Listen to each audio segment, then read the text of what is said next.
All right, welcome everybody. This is the Unreal Workshops. Welcome back to those who have actually done our workshops before, and then welcome everybody that's new here. So, what this is all about is that I'm going to be going through several series again throughout this spring, and going to be doing a whole plethora of different topics on learning how to develop games in Unreal Engine. So even if you're brand new to doing any sort of game development, this will work perfect for you. So again, I would like to thank JDE, which is the Junior Development Experience, which is Student Group DePaul. They're the ones that is helping me out getting this stream up and running. So I'd like to give a big shout out to them. Thanks for everybody showing up today. So today's topic is that we're going to do a basic intro into the Unreal Engine. So we're going to go over the basic anatomy of how the Unreal works, how to actually get installed in computer, how to create a new project, how to go through just the basics of the engine. Now in the following sessions that we do, we will go over blueprints, we will do animation tops, we'll do particle effects, the whole shebang. It'll be a lot of fun. So that being said, let's actually get rolling.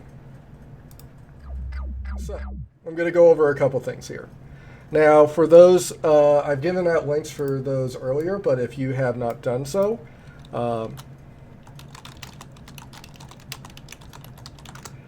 again, on your own time, let me bring it up, you're going to start downloading the launcher. So go to effectively unrealengine.com, you effectively follow the links, and you can start downloading. Said, effectively, you're going to download a launcher like you've done everything else. Like in other games. So once you actually download, you're going to get something that looks like this when you open it up. This is basically the Epic Games launcher. This not only holds effectively all the Epic games that are out there, like Fortnite, for example. This also holds where you'll actually launch into the Unreal Engine. So there's several tabs here. So again, the Home tab, Store tab, Library, Friends, the whole plethora. We're going to be mainly working out of this tab, which is just the Unreal Engine, which just gives us several things here. So when you actually do download this, I'd like you just to download here, and we're going to mainly be working out of this Library tab, which I will talk about here for a second. What you're going to be doing is actually, under here, you're going to actually install the engine. So what you downloaded first was just the launcher. You actually still had to download said engine. And there's actually several different versions of the engine. Again, like games, the engines get updates. So what you're going to be doing is actually, there's a little plus button here, and you'll see in the drop down icon that will pop over here, you'll see all the different version numbers. The one that I'm going to be using for the foreseeable future right now is 4.24. Now, again, other projects and other things you might work in might be different version numbers. And again, you need to make sure whatever project you're working in, the engine number matches. So even when you actually start developing projects, Unreal will actually show what engine number is associated with projects. So like I have an old one that's in 411. Be mindful that projects, for the most part, can actually update. So they can effectively go to newer version numbers. Rarely can they actually go back. Most of the time, they'll never allow you to go back a version. But we will be using 4.24. So that's the main one we're going to be using. So if you install the engine, again, follow along with me. I will try to go as slow as needed.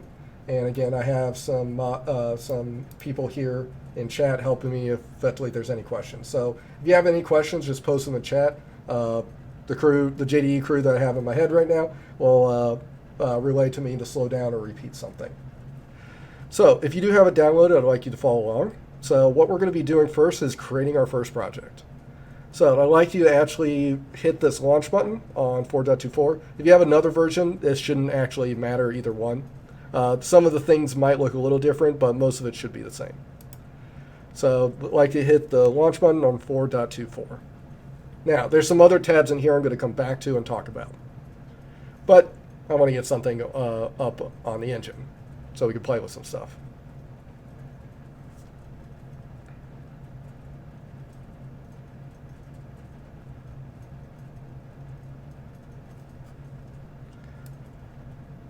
So, when you first hit the launch button, you should get a window that looks like this. effectively what you're now is setting up the template to your project. So what that means is that they're going to set some, basically turn some knobs, flip some switches, and make sure it's set up in most likely the way you want it for the particular project you're making. So let's say you're making a first-person shooter. It's going to basically turn on the things and create some objects that are usually consistent with first-person shooters. So we're going to select the game one. Once you select game, you'll eventually see the templates that I was referring to. There's a whole bunch that eventually you can start with. There's even a VR one, and actually is a pretty nice, easy setup to get started. The first one we're going to play today is a first-person shooter. We will actually touch some of the others, but we're just going to play with the first-person shooter for now. So I'd like you to select this one and click Next. Then you should get this tab. Now, again, most of these you're going to leave by default. The only one I'd like you to flip over, unless this might have been turned on by default, is the starter content. I'd like to say no starter content for the time being. Now, all that means is that there's effectively a lot of assets you downloaded in the engine, and if you want, Unreal can actually put them all in your folder right at the start. But it's pretty massive, so we don't need it for the demos that we're doing today. Now, from here, you need to select a location on your computer you'd like it to put. So what I'd like you to do is, I'm going to put mine on the desktop. If you have another location you like to put all your work folders in, you can.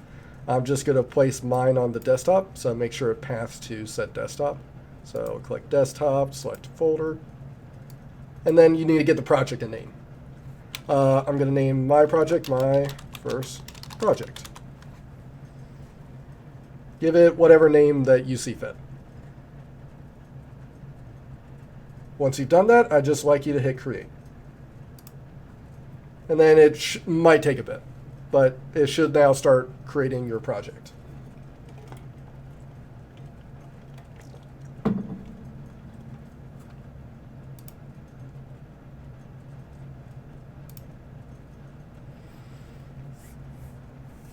Okay, I'm going to wait for everybody else. Give a couple minutes.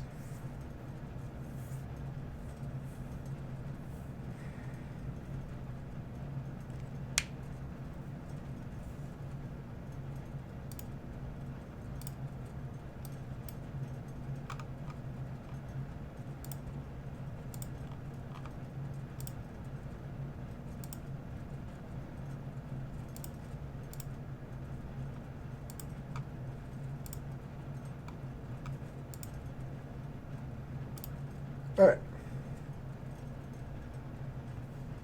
Oh, very good question. Yes. One thing I probably did forget to mention, but it's probably a good idea.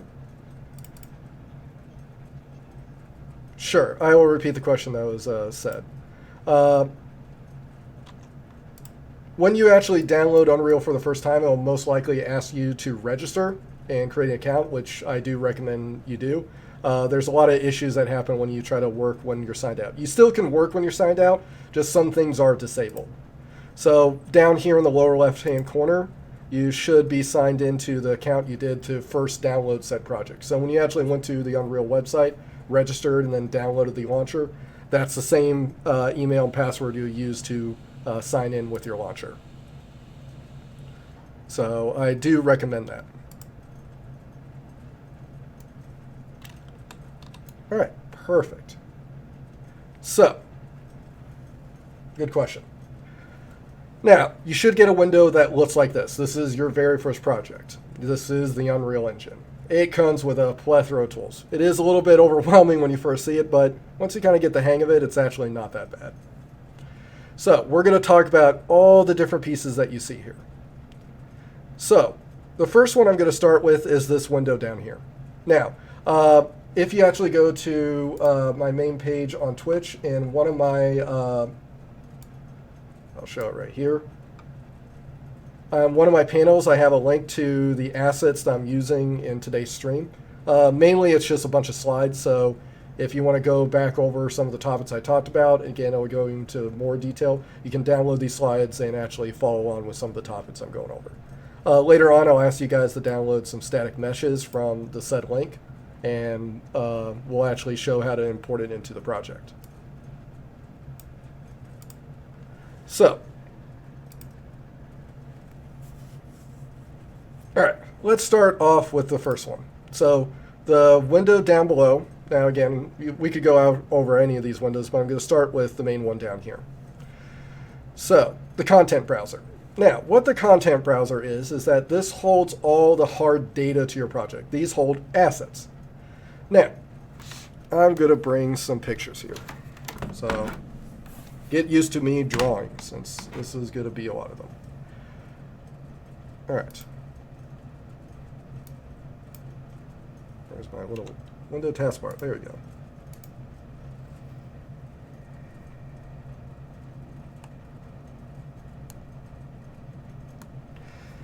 All right. Now, in most game engines,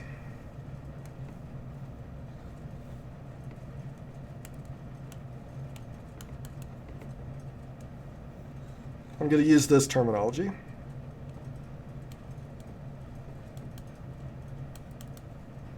Is that you have assets and game objects.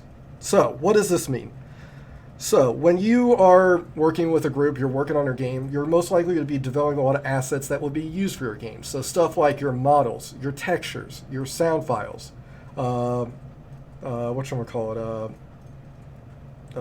images, your UI, stuff like that. These are all what we call assets. So, these are hard pieces of data.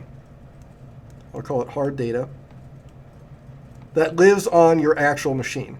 So this lives locally on your machine. We will use these objects, use these assets to create game objects. The game objects are the things you're actually interacting in your game. So what we will do is basically take a model, some of our blueprints, which will control our behavior, maybe some textures, and we'll use this to create a game object. The game objects are what your player or you will be actually interacting with the game. Does that make sense, everybody? Cool. Okay. So, what all this shows here is that these are all effectively your assets that belong to your game, hard pieces of data. So, for example, if you actually search through some of these, we have, for example, some animation files that we could use. This one's associated with the gun. We have some audio sound effects, which will actually be the gun sounding off. We have some models. Again, here's a character model of the arms. We have materials, which is effectively, again, think of its coloring. It's how we're actually texturing the object. Even though textures and materials are different things, but it's easier to kind of think of as like it's how the object looks, the color of it. And a plethora of other things. So what this is that this is a layout of all the data that your game could possibly use. Now, it's easy. What I want you to show you, just to further embed that's what this thing is, I want you to right-click this content folder here. It'll bring up a set of options here. One of them says Show in Explorer. I'd like you to select that. You'll effectively see your Windows Explorer pop up. Now, if you notice, I'm going to go up one level. So we were in content, so I'm going to go up one level. My first project. This is the actual project folder that we created earlier when we used the launcher. So we created a project, which created a whole set of information on our computer. Again, most of these we're not going to worry about, but the one that we have content here is exactly what this guy is here, the content folder. This has all the content of our game. So as you notice, this thing matches each other. So you see first person, animations, audio, character. So these guys match each other. So all the hard data that lives in your computer, you're basically just getting a Unreal view of this folder. So this is effectively where all our data that our game could possibly use. All right. Now, let's talk about probably the more interesting window that you're probably thinking about right now. Is this, again, which is going to be our view window or our scene window. Effectively, what you're seeing here is an editor view of your level. Now, this is not necessarily what the player is going to see. This is effectively our workshop, where we're actually going to be manipulating and editing objects here. So, there's how you navigate around this room, which we're going to go over next, is that effectively with the window selected. So effectively you click your mouse in here, left clicking your mouse. Now if you hold the right mouse button, you effectively can rotate around like a camera, which effectively that's what you're controlling right now is a camera. So I can look around the scene. Cool. Now, while holding the right mouse button, you can use the WASD to move around. So WASD. So W and S, forward and back. A and D, left and right. Q and E goes up and down. And then you can still use your mouse to rotate around. So I can navigate around and look what's in our scene.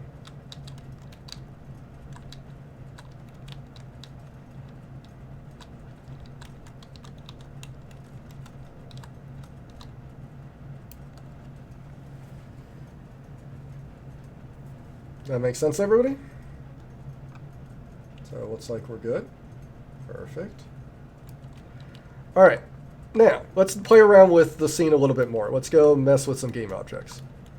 So what you see in the scene and all these things here, I'm going to probably use this word interchangeably. What you see in the scene are what are called actors. Actors are things that effectively act in the level. So in this case, they're, again, another way to consider that there are game objects. They're objects of the scene that our player are going to interact with. In this case, Unreal uses the term actors. Kind of the equivalent if you're familiar with the Unity engine. This is effectively game objects. So game object actions are fairly similar. Now, there are some differences between the two, but for entry level, they're just kind of think of them as the same. Game objects and actors, they're things that we interact with the world. So, like for example, this cube. I'm going to left click this cube here. Now, when you actually select this cube, you're going to see a gizmo appear on it. The gizmo I'm referring to are these three arrows that appear. These three arrows are denoting effectively that you can use this gizmo to move this object. This is called the translate tool. This allows us to move this object around the scene where we see fit. And if you select any one of these arrows, you can move it along that axis, or in this case, along that arrow. So for example, if I grab this red arrow, if I left click and hold and drag it, I can move the object. Same one with the other one, or the top one. There's also sub ones, so for example, if you grab in between them, I can move it along those two arrows,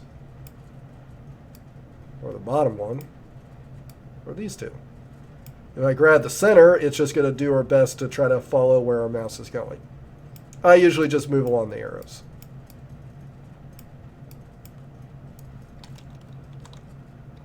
Now, so translate allows us to move the cube where we see fit.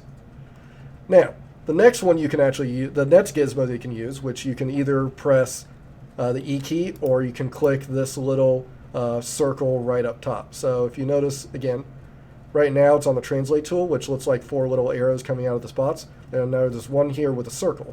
Click on the circle, it should now look like this. This allows us to rotate the object.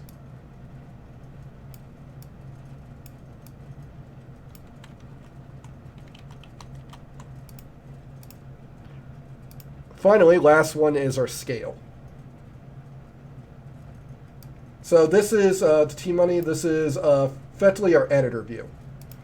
So this is our editor view that allows us to edit the world. This is not necessarily our game view, which I'll show you where our game view window here is in a second.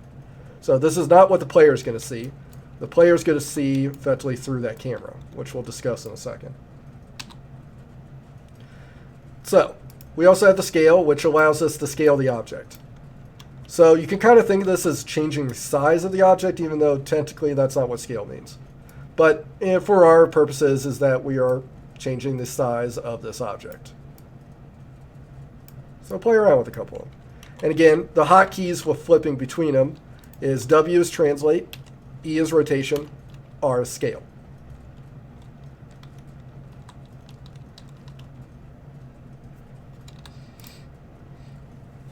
Now, I'll briefly talk about some of these, even though they... so the next one, what we see here is actually called effectively our coordinate system. So what this allows us to do is flip between world space and local space. Now, we will come back to that later. It's not going to be important for us right now, but in short, what it'll do for you guys in the meantime is that if I flip between these, you'll notice the arrow is moving. Now, why is it doing that? Well, I'm going to draw a picture.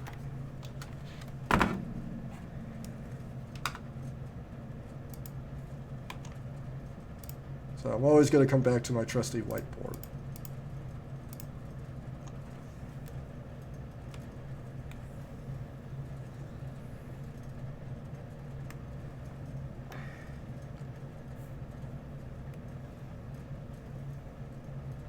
So you might have seen this before. We have a graph. So I'm going to talk about effectively being in the X and Y space versus everything else. So X and Y here. All the objects effectively exist at some position in the world. So if I have a cube that sits at some point, let's say, for example, here. 1, 2, 3, 1, 2, 3. We're not going to go too deep, but I like to explain what everything's going on here. I don't like the arm wave.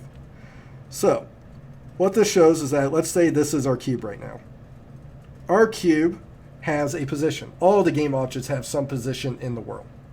Their position, for example, this guy is at 2, 1. What this means is that this guy is 2 units over in the X and 1 unit up in the Y. So, in short, that's effectively dealing with our coordinate space. It's just effectively a ID of where he's at in the world. Now, why does that matter when it comes to global versus local, which is what this button here does? Now, I'm going to use this by explaining a jetpack. I'm going to draw a little character. So excuse my bad drawing. Not great at it. So let's say we have a player that has a jetpack. Now, we all consider, like say, let's say someone asks you to jump up in the air. Now, consider directions. We have the idea of what we consider forward, backwards, left, right, up, and down. All game engines have that similar concept. So, for example, this guy. Let's say we have a player and he jumps, effectively uses jetpack to jump up in the air. Now, we consider up for everybody effectively up towards the sky. That's what we'll consider as world. So we consider up in the world effectively up towards the sky. We consider down towards the ground. Makes sense. So if this player was always going in world up, which is effectively towards the sky, the player is going to go in that direction. Now, let's say, for example, for some reason, this jetpack guy decides to effectively lay down like this. So now his little jetpack is blasting him this way. Now, he is no longer going up, but sideways. But in his perspective, he is still going up, because up would be the top of his head. Now, he isn't standing straight up, but his up is now pointing towards the ground, which means now he's going to go towards his up, not world up. That's all that's going on here. So it's my short little spiel what's going on here. So when we have this little world symbol on, when I drag him in the forward direction, I'm dragging him what the game considers as forward for everybody. Now, if I happen to rotate this guy, and actually I'm going to scale him, so we can distinctly see which way he's pointing. I can flip him to local, which would basically be this symbol, which is a square. And now that red arrow is pointing this direction, because this is actually his forward. That's the cube's forward. And I can pull him along his forward. So this guy is always going to be pointing in his forward. If I go to here, this is pointing in world forward. Just like here. So let's go back to, let's do an up example. This is what he considers to be up. So let's say if it is a player and he's standing up like this. If I drag him, this would be up. But let's say I make him lay down on the ground, lay forward. Now if I flip this to local, I will now drag him in his up, not world up. So in short, That's all it is. Now, this will become very important later on when we're actually going to be doing like projectiles. This will become very important. But that's all it is. But it is important to know that those concepts exist. That there is what they consider the world for everybody and what they consider locally for somebody. Cool. Now let me put this cube back to normal. Actually, I'll just leave them in to begin with. Now, the next set are fairly easy to understand. So the next one right here, are effectively snapping options. So this allows you to effectively have objects to snap to each other. This one effectively shows whether or not you want a grid. So even though it might be hard to see on my screen, there is actually a grid here. Now the ones that are we'll leave surface snapping on for now, but this allows you to snap to surface.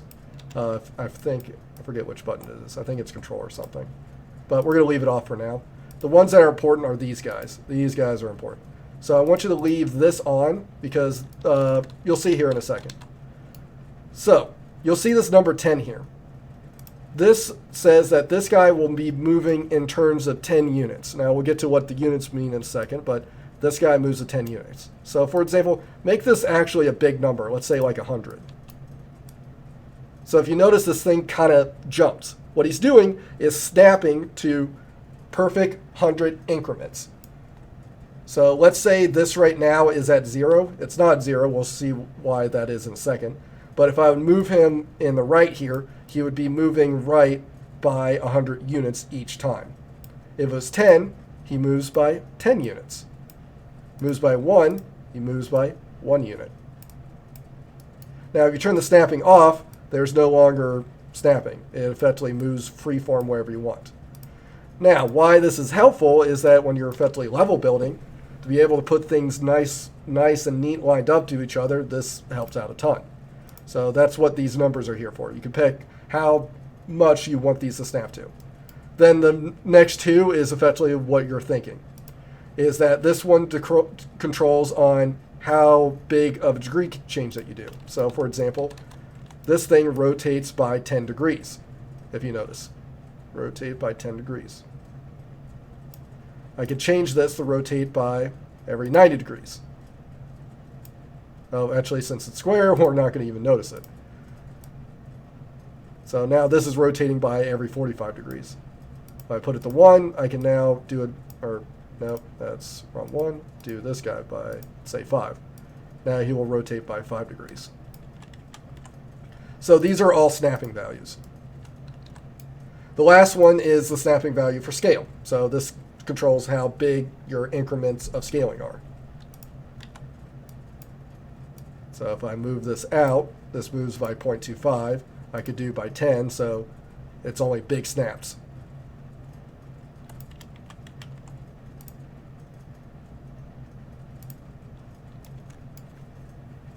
Make sense? And then the last one's fairly simple, which is your camera speed, which is how fast the camera is moving, the one that you're controlling, how fast it moves. So you can make it bigger or smaller, and you'll move faster around the scene, which is very helpful.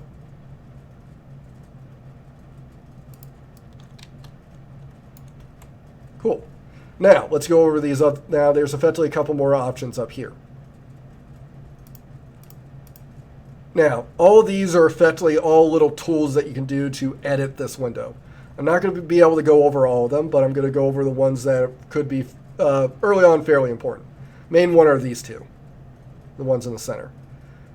So this one I'm not going to touch for the begin with, but you can effectively show FPS if you want to see how what your frame's running at. You can show other statistics going on.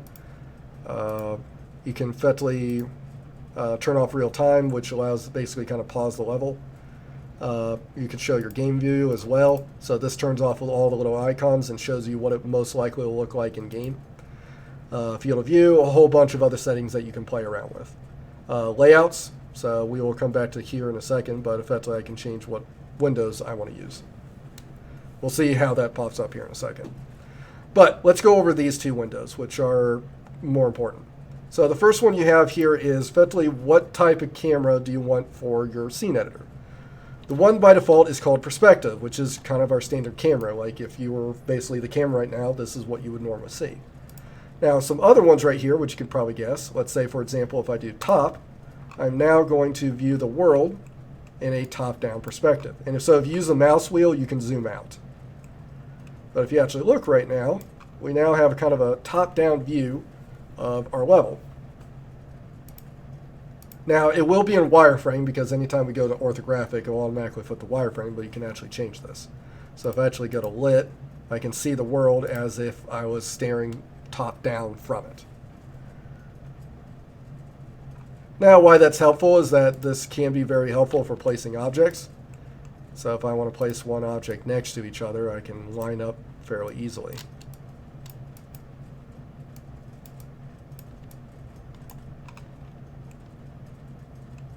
You can also, fun little tool, if you hold the mouse wheel, you can actually create a little line that allows you to do measurement. So if you click and hold down the mouse wheel, you can actually measure out distances.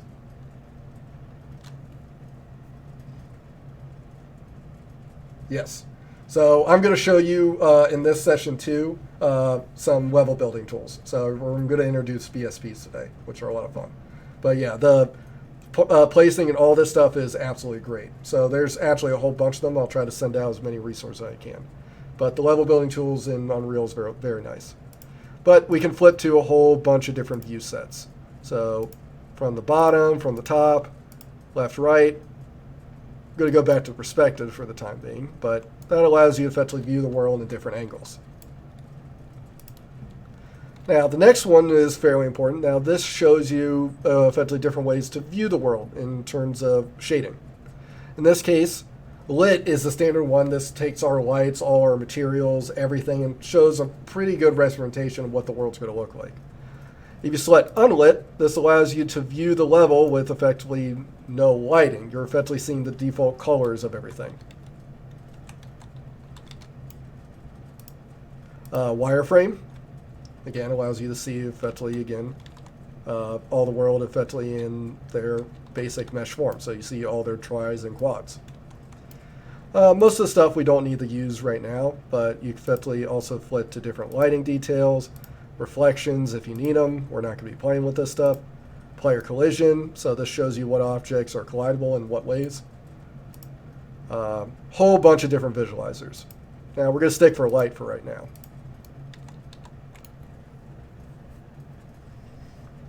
Cool. Now we have, again, there's a whole bunch of things that you could do here. This one's show tab effectively allows you to view certain things and certain not. So for example, I can turn this off and now I'll view everything but static meshes in the scene, which we'll get to what static meshes are, but effectively think of them as our very simple game objects in the scene. So simple game objects, which wouldn't be the player. The player is actually a little bit more complicated, so he's actually a skeleton with a BP with him, with a blueprint attached to him. But static meshes are effectively our static object in the scene. Objects there won't be moving around. They're fairly, again, they're kind of the level, if you can think of that, the static level. All right, so this does, I think I've covered most of the things about this little scene window, which is very helpful. Now, let's go over, actually, you know what, we'll do the fun one here first. Let's go over to the modes.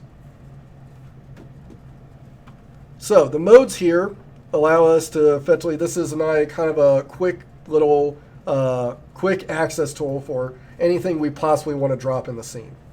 So Unreal actually gives us a lot of default things that we can just use right off the bat to basically play around with the scene. So, for example, here in Basic, we have actually a whole bunch of basic objects we can drop in the scene. So for example, I could grab the cylinder, I can click, left click and drag this and drop it into the scene. So this is a quick way of dropping objects in the scene that I can play with.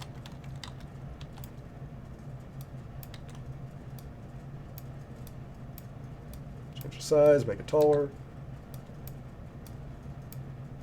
Do what I see fit. There's a whole bunch of them. There's, for example, we'll get to, like, you can define where you want the player to start. You could drop in a light in the scene, which will actually cover a little bit of the basics of lighting here today. But this allows us to put in a light in the scene. I'm going to hit delete to delete them. Triggers, which we will play with here hopefully today as well, but whole bunch of little tabs here. So the basics are here. You can go to lights for the different types of lights you can use. Some cinematic tools, visual effects, effectively fog if we want it, which is kind of cool.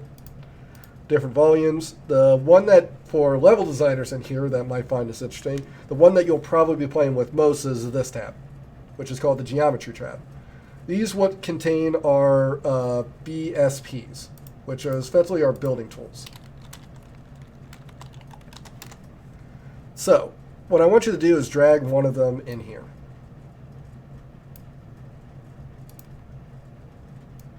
And you should see, so I'm going to drag the box and drag this guy in here. So this is, there's a whole bunch of different ones, but this is called a BSP. So which stands for a binary space partition. I couldn't remember what the last one was. Or the S was for. I thought it was space. So binary space partition. All this means for you guys is that this is effectively a very malleable object you can play with. You can effectively shape it however you'd like. And I'm going to show you some of the steps to do that.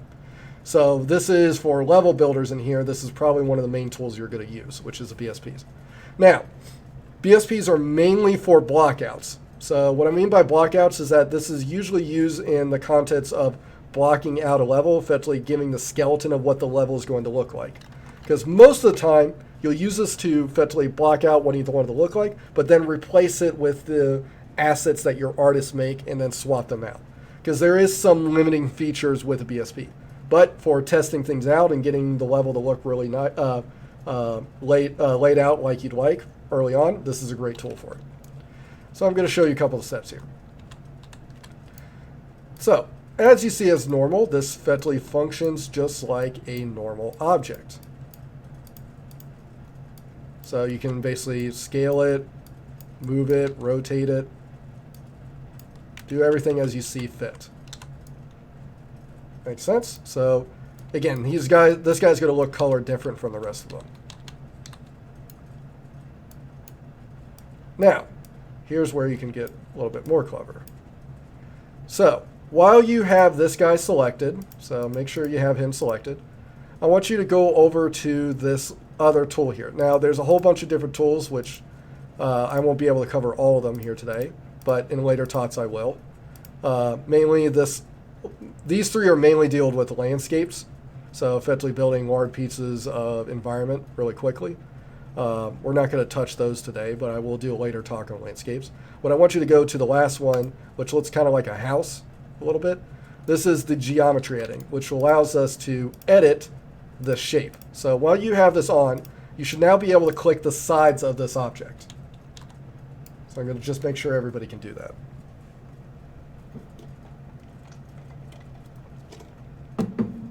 Everybody be able to find it all right? So click the different sides.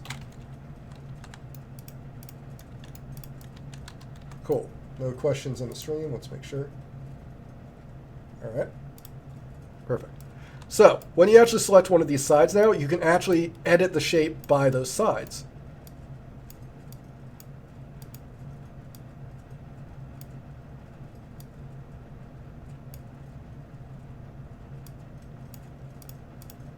You can even click the individual verts. So vert here are just, these are points. So just as a terminology, shapes are made up of verts and edges. Put them all together, you get faces. Add enough faces, you get a shape. So just to relay what I meant by that is that each of these little handles that you see here, these little points, these are called vertices. Vertices are connected by, if I can click it,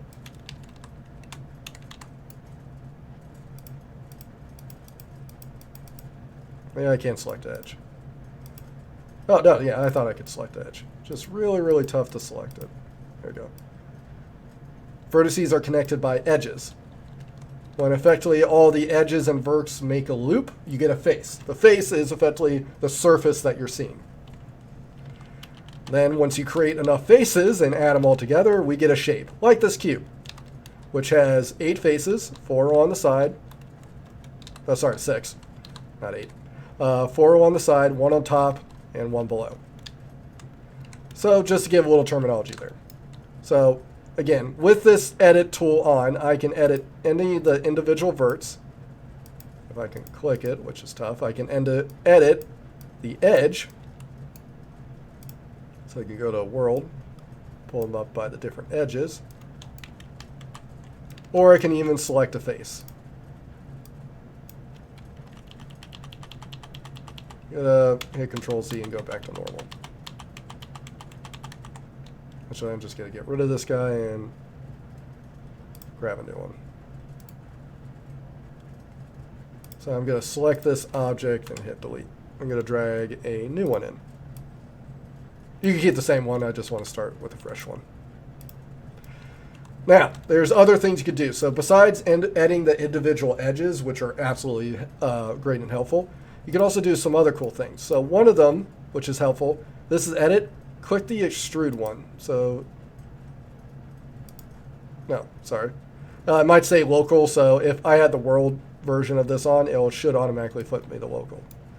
So when I click extrude, what that's doing is that instead of just stretching that face higher, it's actually going to create a whole nother shape from that face. So if you watch closely on my screen, if I drag this up, if you notice, I now have more edges. So as you notice, and I actually now have more verts. This is what's called extruding. So you're extruding effectively another shape from that shape. So whatever the surface is, it's going to be of. So since that was a square, I dragged it up. It was going to create another cube out of that square. But why is that helpful? Check it out. So I extruded that. I can then make sure I extrude this one as well. I'll extrude one more time. And I'll extrude once here. And now I got a really simple looking door.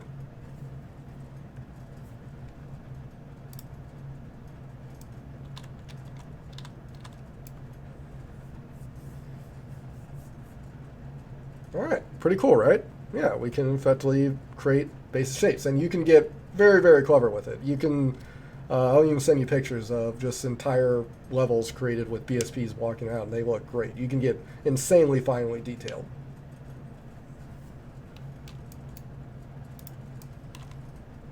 You can also delete faces, stuff like that. Now, one last tool that's actually fairly helpful, that might be pretty cool to use.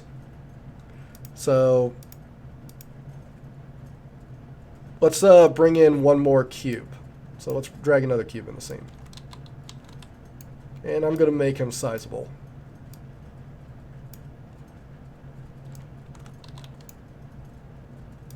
I'm going to move this guy out of the way, move him out of the way.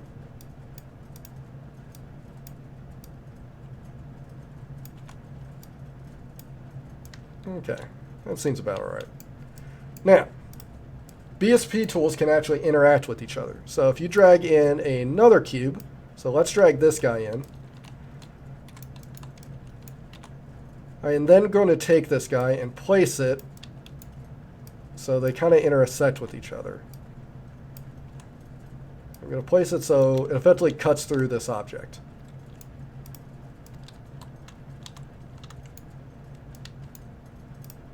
Move the player a bit out of the way. So it eventually cuts through this bigger cube. Now, we'll come back to this. I will now talk about the rest of these things, but keep this settings here, but I'm not going to talk about the other two windows. But we're going to come back to this and actually do some other cool things. But that should give you an idea of the modes. Now, I'm not going to be able to talk about these three yet, but on a later talk, we'll go over landscape building. But that's mainly what I use those three for. The three in the middle here is landscape. Now, the next window, which is up in the top right, which is called the World Outliner. So what this World Outliner is that this shows you a very, very quick view of every object that you have in the world. So kind of, again, actors are game objects. I'm going to use those kind of right now interchangeably. But every game object that we have in the level exists in this window.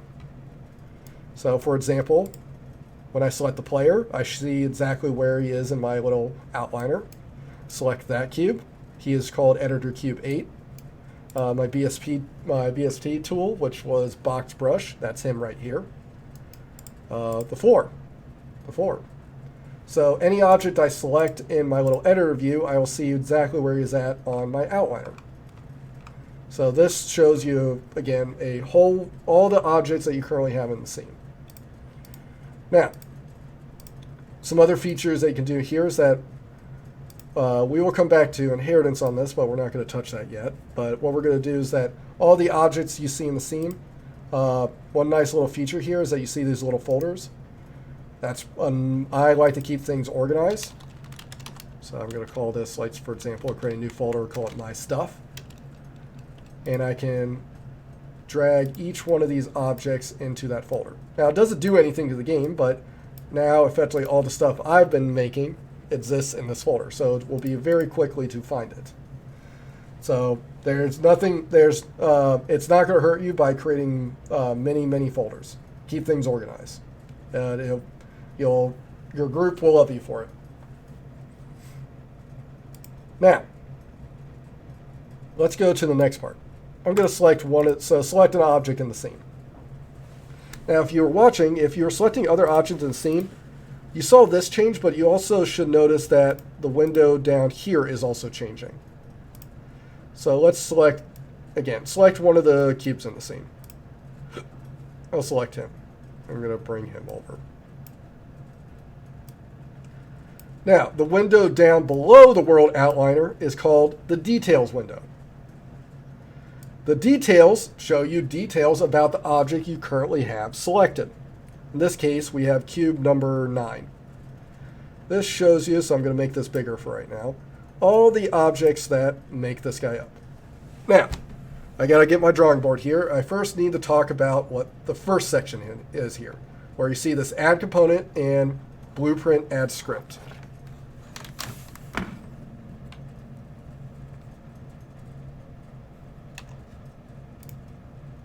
Where's my whiteboard? Okay.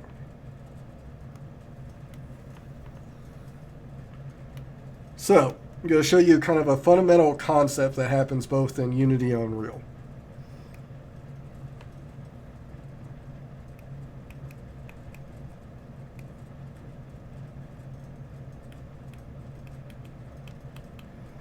So, let's say this is our cube.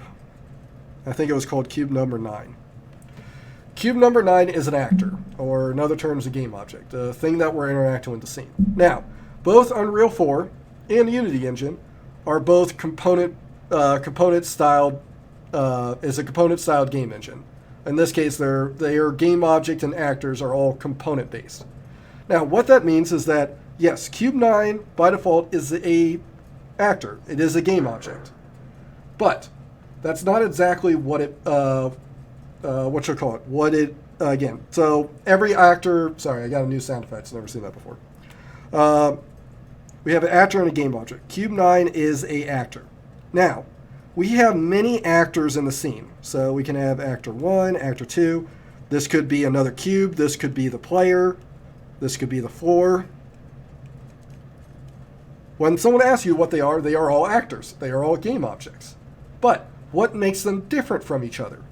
That's where the components come into play. Each actor is made up of components, so little pieces of components. So the analogy I think here is that a car. Forgive my horrible drawing of a car. The car is made up of different pieces. It's made up of a steering wheel. It's made up of a seat belt. It's made up of an engine.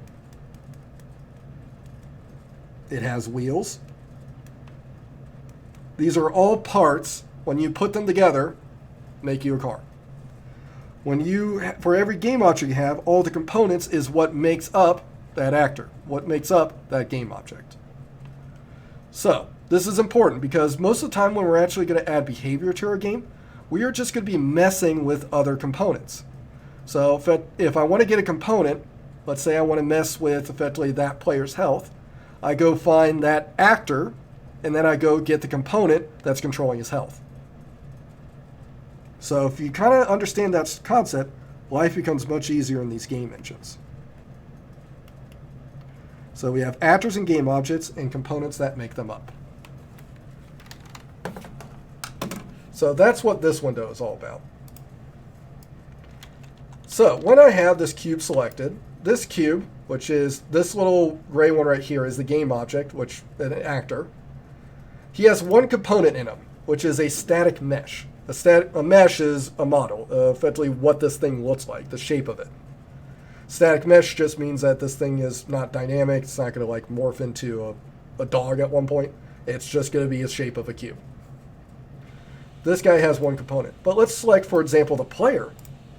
The player has a whole bunch of components. For example, he has a capsule, which controls his collision.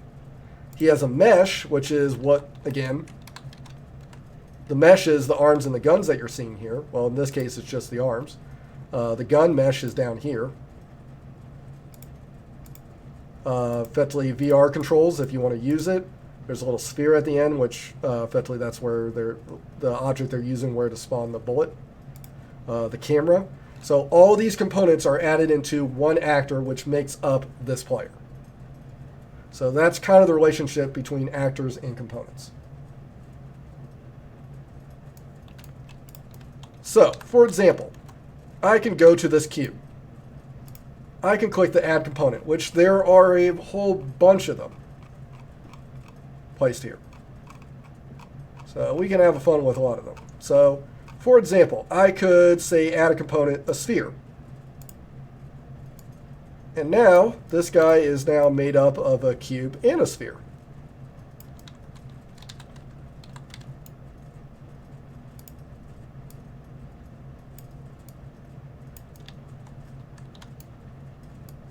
So I'll give this thing like a little hat. Now, the entire object is this whole object here, the cube and the sphere. It is made up of two pieces, a cube and a sphere. Now, you'll see that they're indented right now. We'll talk about that, but that's effectively referring to the hierarchy. So this sphere is actually a child of the cube, which in short means that if the parent, the cube, moves, the sphere moves. But if the sphere moves, that doesn't necessarily mean the cube's going to move. Now, there's some other things that also incur when you have them inherited from each other. But in short, that's what it is. I could add another one, which I could add a light to this guy. So this guy now has a light on top of his cube. But just be aware, again, just the whole point of this is that this actor, this now cube-esque actor, whatever we want to call it, is now made up of multiple components. A cube, a sphere, and a light. Put them all together, you get this game object. So, both Unity and Unreal handle the same, basically kind of use that same concept. You get a whole bunch of components, you put them together, it makes you a game object. Now, there's another tab here, which is called Edit Blueprint. We will come, for our next talk, which we will give out the dates here soon, we will do our Blueprint talk, which we have a date there, which we'll be posting at the end of the chat when the next one is.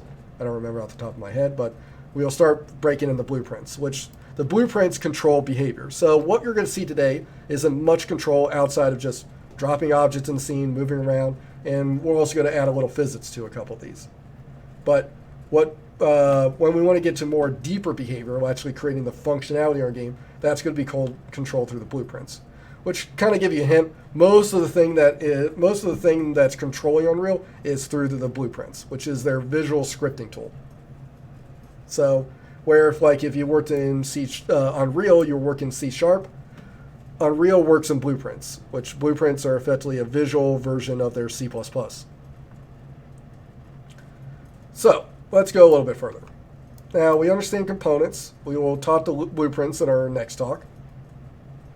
Let's go down a little further. Now, below this is now we actually have more details. So let's go back. Let's find another cube. I'll grab this cube. So we only just have one component to deal with. All right. Now, what we see here is several different cubes. What we have, we have our cube. It has components. Now, these are effectively details about what component you currently have selected.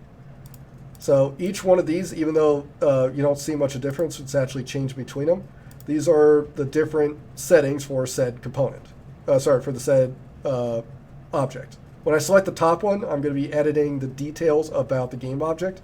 If I select individual component, I'll be editing the details about that specific component. So, for example, if I go to the player, if I select the capsule component, you'll see that the details here are different than when I select the mesh one. So, in whatever one you have selected, that's effectively the context of these details. So we're just going to work with this one right now. Now the first one we have up here is the transform. So this is fairly straightforward. This controls effectively the position, rotation, and scale of the object as it exists in the world. So right now it has some numbers here. So again, the numbers here, Unreal deals with works in meters. Unity has their effectively unity units. Effectively, you just have to get comfortable with the concept of what these numbers mean. So right now, this one's at 414, negative 1,336, and 264. Each one of these describes, when you add them together, creates its position. So this right here is how many units in the X position, how many units in the Y, how many units in Z. And it's all relative to where the origin is of the world. So if I actually go through here and zero all these out, I'll go to exactly where the start of the world is, which is right below the level. So if I happen to move them in the X direction, if you watch that value here, it will also change. It's like it is adjusting a little bit of Z, but that's all right. But what I'm doing here is that, as you see, he's moving in the X position. Those numbers are referring to his, again, where he's at relative to the center of the world.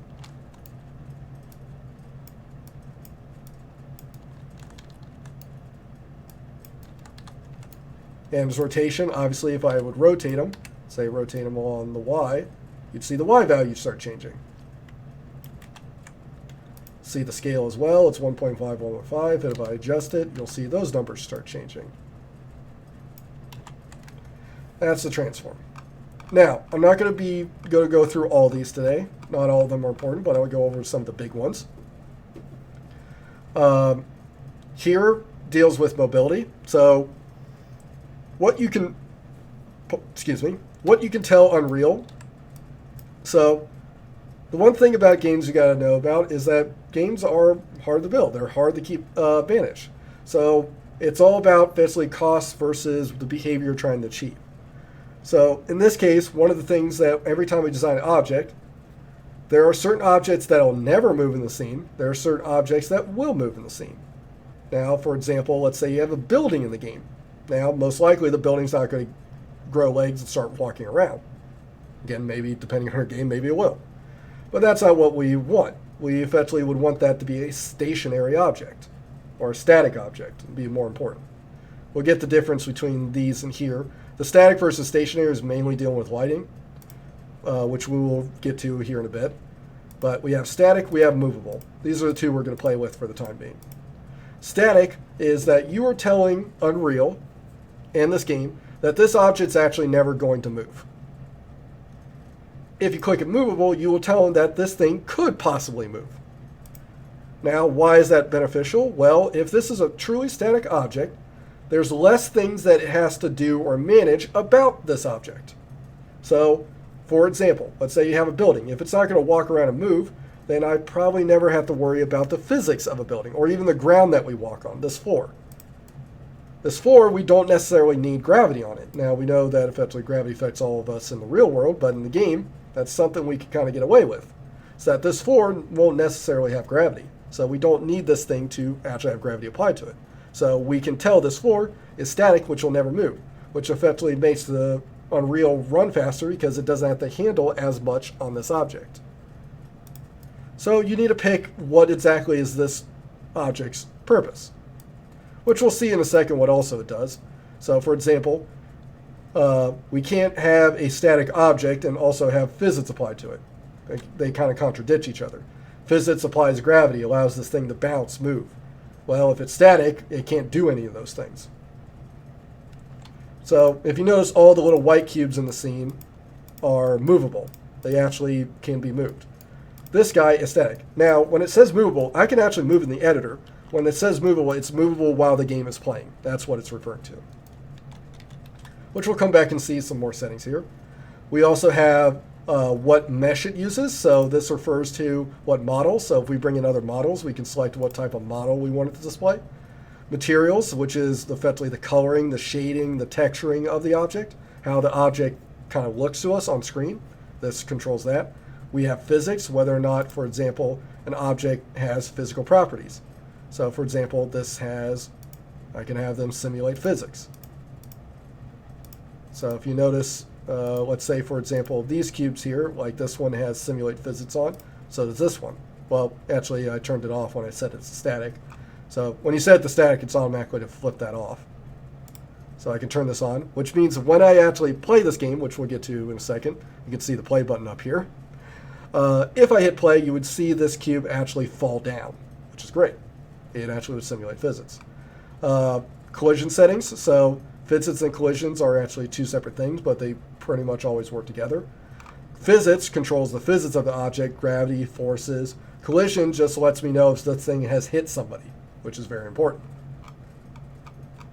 So, for example, you could have an object that doesn't have physical properties, but you still want to know if this thing got hit by something.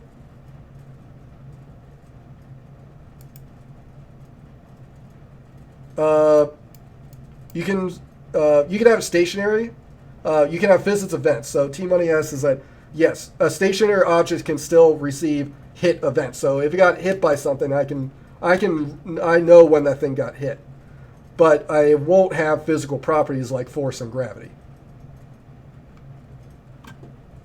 So yes, a stationary object we can still listen for when it got hit.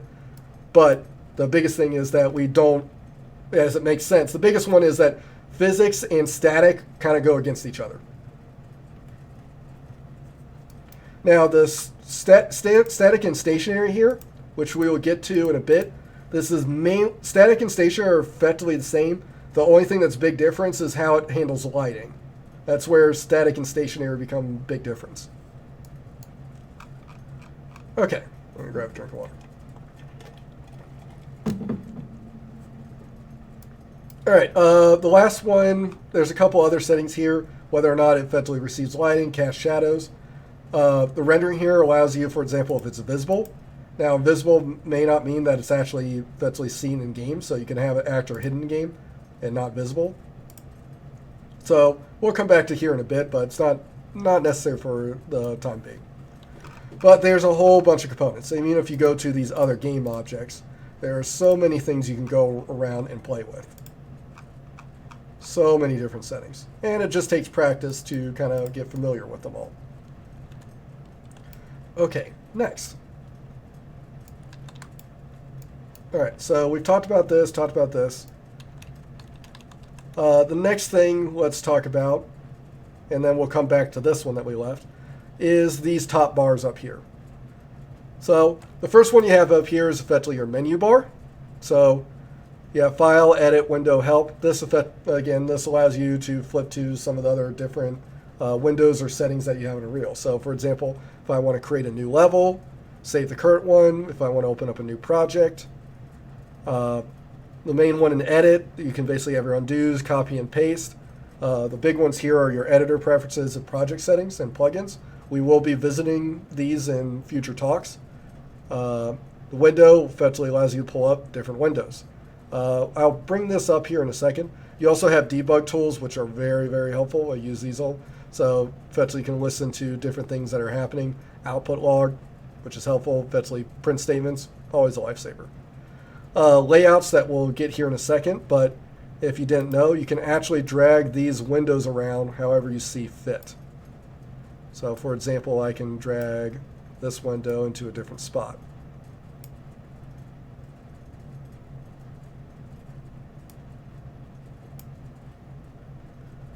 You can drag these windows wherever I see fit. So if you actually go up here, there's a little on each of the windows that effectively, if you have this tab, you can click it on the viewport. You can effectively, there'll be a little yellow arrow which you click, and then you can drag it around. Yes, so you can make it Unity. I'll show you my default layout in a second, which is not the default that you see here. But once you actually edit around, you can go back and go to load default editor layout, and it'll go back to the original. So if you want to go back to the original, just go to Window, Load Layout, and go to Default Editor Layout. Now, if you make your own, you can actually come in here and save it, which is very helpful, which is nice. So again, my preferred one is I actually like as big a scene window as I can. So I usually keep mine like this.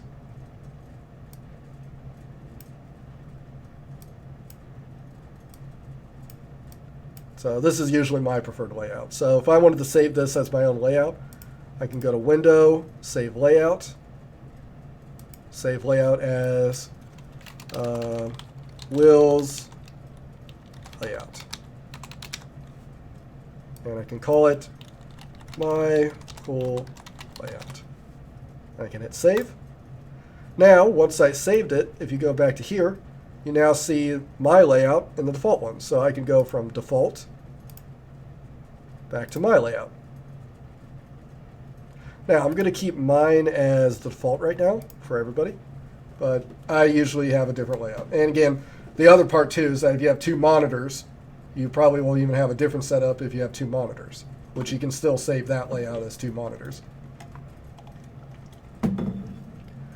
Now, up here, we have a whole bunch of different stuff. We have basically a quick save button, which by the way, if you're working in Game Engine, you talk to anybody else that works in them, save often. So you want to make it a habit that you hit Control S without even thinking about it. It becomes second nature. Both Unity, Unreal, and Real sometimes even more, depending on what you're doing. You can crash and crash often, and nothing's sadder than doing a whole bunch of work and crashing and it's not saved. Now there is an autosave feature which you can adjust, so it'll save like every couple of minutes. It is on by default, and I think it saves every 5 minutes or so. You have a whole bunch of settings you can go here. So for those on different computers, it should automatically do this, but you effectively have quality settings. So if you go under settings here, I'll talk about these two here in a second. So you have the world setting, project settings, which we'll come to. Engine scalability, which is probably helpful for depending on people's rates at home. You got low, medium, high, so I can flip this to a low setting. Hopefully I didn't crash it. Takes a while to flip between them. Which, again, speaking of which, I think I just might have crashed it. Oh boy.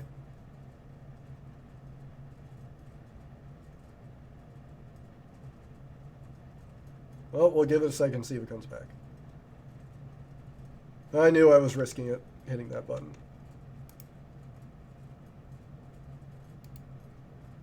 Alright, I'm going to kill my project and reopen it.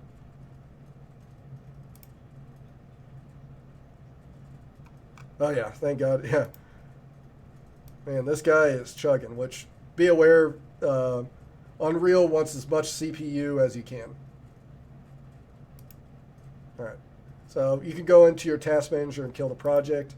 I'll go back to my first project and reopen it. Oh yeah, so anytime you open Unreal, try not to have like Netflix and other stuff running. Unreal wants as much CPU power as you can give it. A lot of them where you effectively will have a crunch when, like T-Money has said in here, is when you're doing like shaders or lighting stuff. You want him to, you hit that button and let them do their thing. And once it's done, you can eventually go back to work. But it can be sensitive at that time. So I'll leave it at Epic since it doesn't want to change right now. Now we have the blueprint settings, which is not going to be today's talk, which will be our next talk is blueprints. Cinematic tools, we will eventually do a talk about cinematics, but if you didn't know, Unreal is effectively used in a whole bunch of different contexts other than games. So for example, Unreal is used quite frequently in movies as well, in cinema. So if you guys are a fan of Mandalorian, Unreal was used pretty heavily in the Mandalorian. So we have our build tools, which we will come back to build. So again, in short, at one point, once we actually build our game and get it the way we want, we eventually want to build out this project to an executable, which your friends can download and play. The main one we'll be using quite often is the build lighting, which you'll see the message all the time saying, hey, please build the lighting again. Now, the fun one that we definitely want to play with right now is the play button, which allows us to jump around the world. So, I want you to hit the play button right now, and you actually should jump in the world with a character with a gun. And a loud shot. So, I'm sorry, again, I don't think I have my desktop audio on because that gun sounds really loud.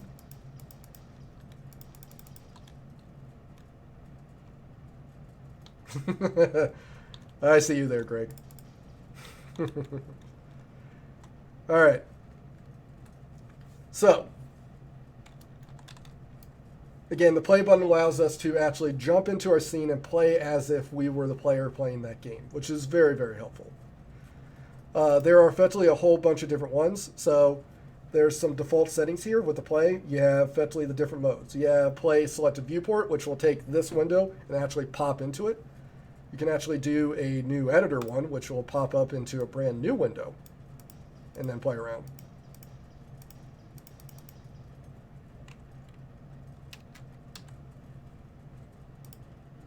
Standalone game, we're not going to use that right now, but we'll just keep selected viewport for the time being. But in theory, you could actually bring up your own viewport. So if you went to window here, there's actually a tab called viewport, and you can actually bring in other viewports.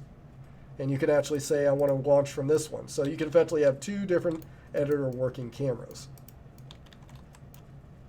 And you could say which one you want to effectively work with. So if I select this one, I will play from selected window. Now, we're not going to touch it to the time being, but you can play around with your different viewports. All right, so we've gone over some of the main big windows here, which is very, very helpful. Now, the next thing I want to finish off is what we were doing with this BSP tool, because we didn't know what the details panel was. So remember back here is that we had our little BSP tool, which a BSP tool allows us to create very complex objects that we couldn't just do with just circles and squares. As we remember is that we can actually go to the editing tool, which we can edit these guys in different fashions. We know that extrude tool, which allows us to extend out that side as a brand new shape, as you see here, for example. I will now have new sides that I can extrude from. Now, the other thing you can do here, which is pretty nifty, is I want you to select effectively this one right here. So I want you to have two squares. One that effectively is fairly long and thin, that's basically slices right through the other one. Once you've done that, I want you to go down to his details, because he has details just like every other actor that we're playing with.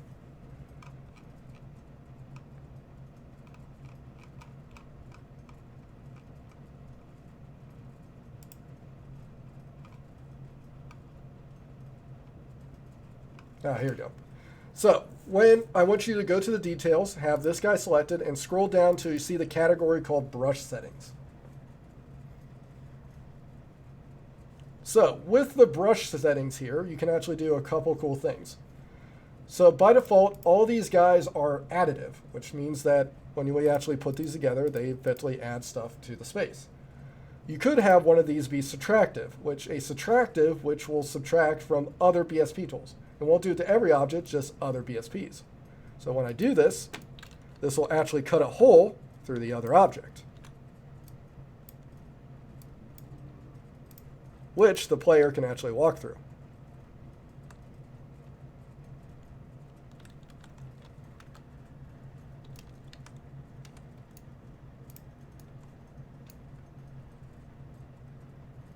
Which is pretty cool.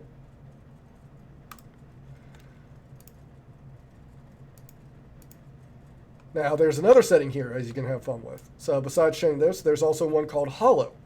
This will hollow out the object, which will effectively make it a two-sided cube. Effectively, it will hollow out. You actually have how big the walls you want it to be, but now I've actually more or less created a room.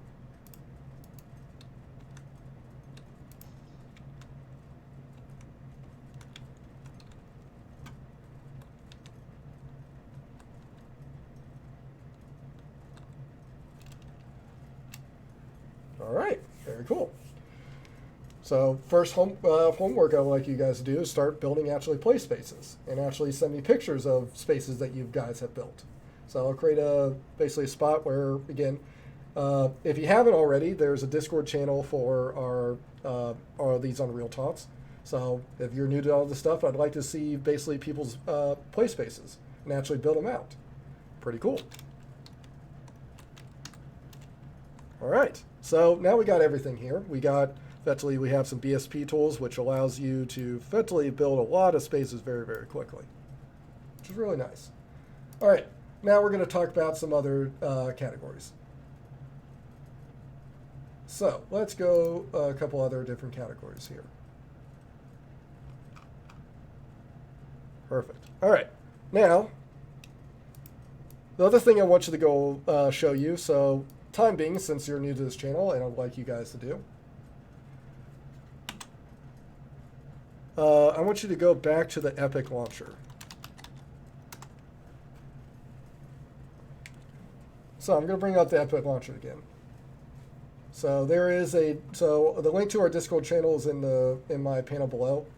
There's also, if you're on the JDE chat, I'll have them post the link to the Discord channel as well for this Unreal. But what I want you to go to is the marketplace. So the marketplace here has a lot of nifty stuff that you can grab.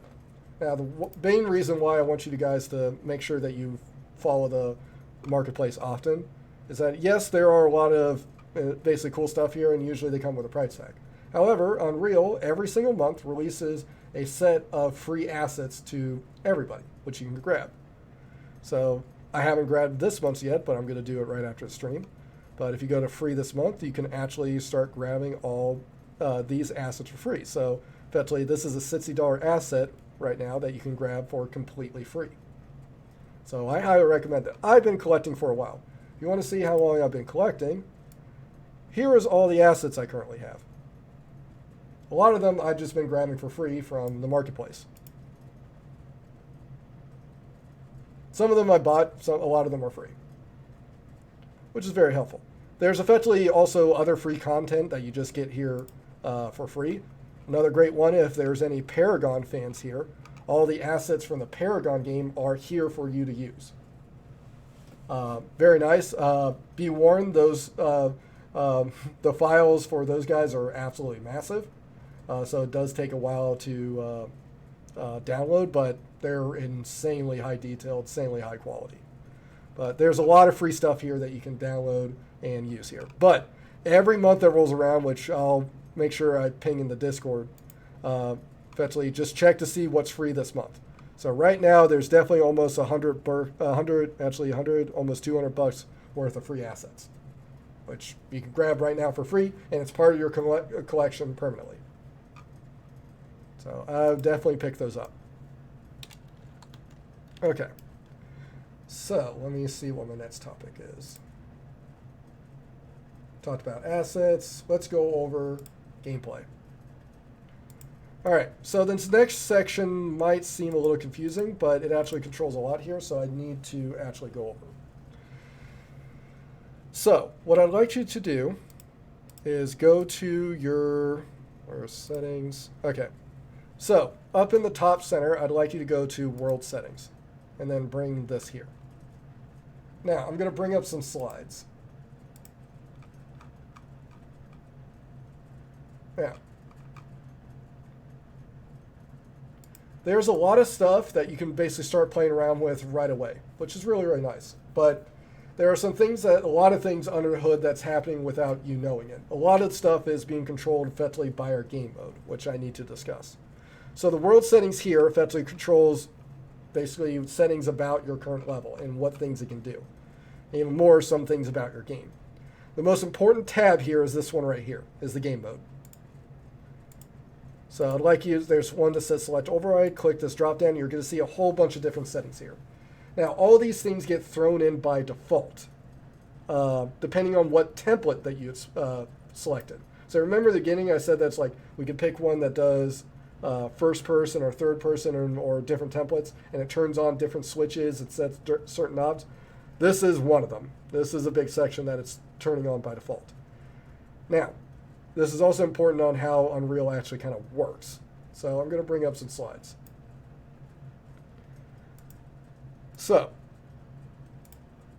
here's a really, really nice picture of how kind of the construction of Unreal is working. So kind of the foundation pieces.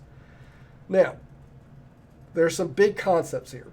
So the first one is that you have all these different, when you base, these are all different pieces that are set up for you by Unreal, and they all do specific things. So the first one is the pawn. So there are a whole bunch of pawns that are in the scene. Now, let me get my whiteboard.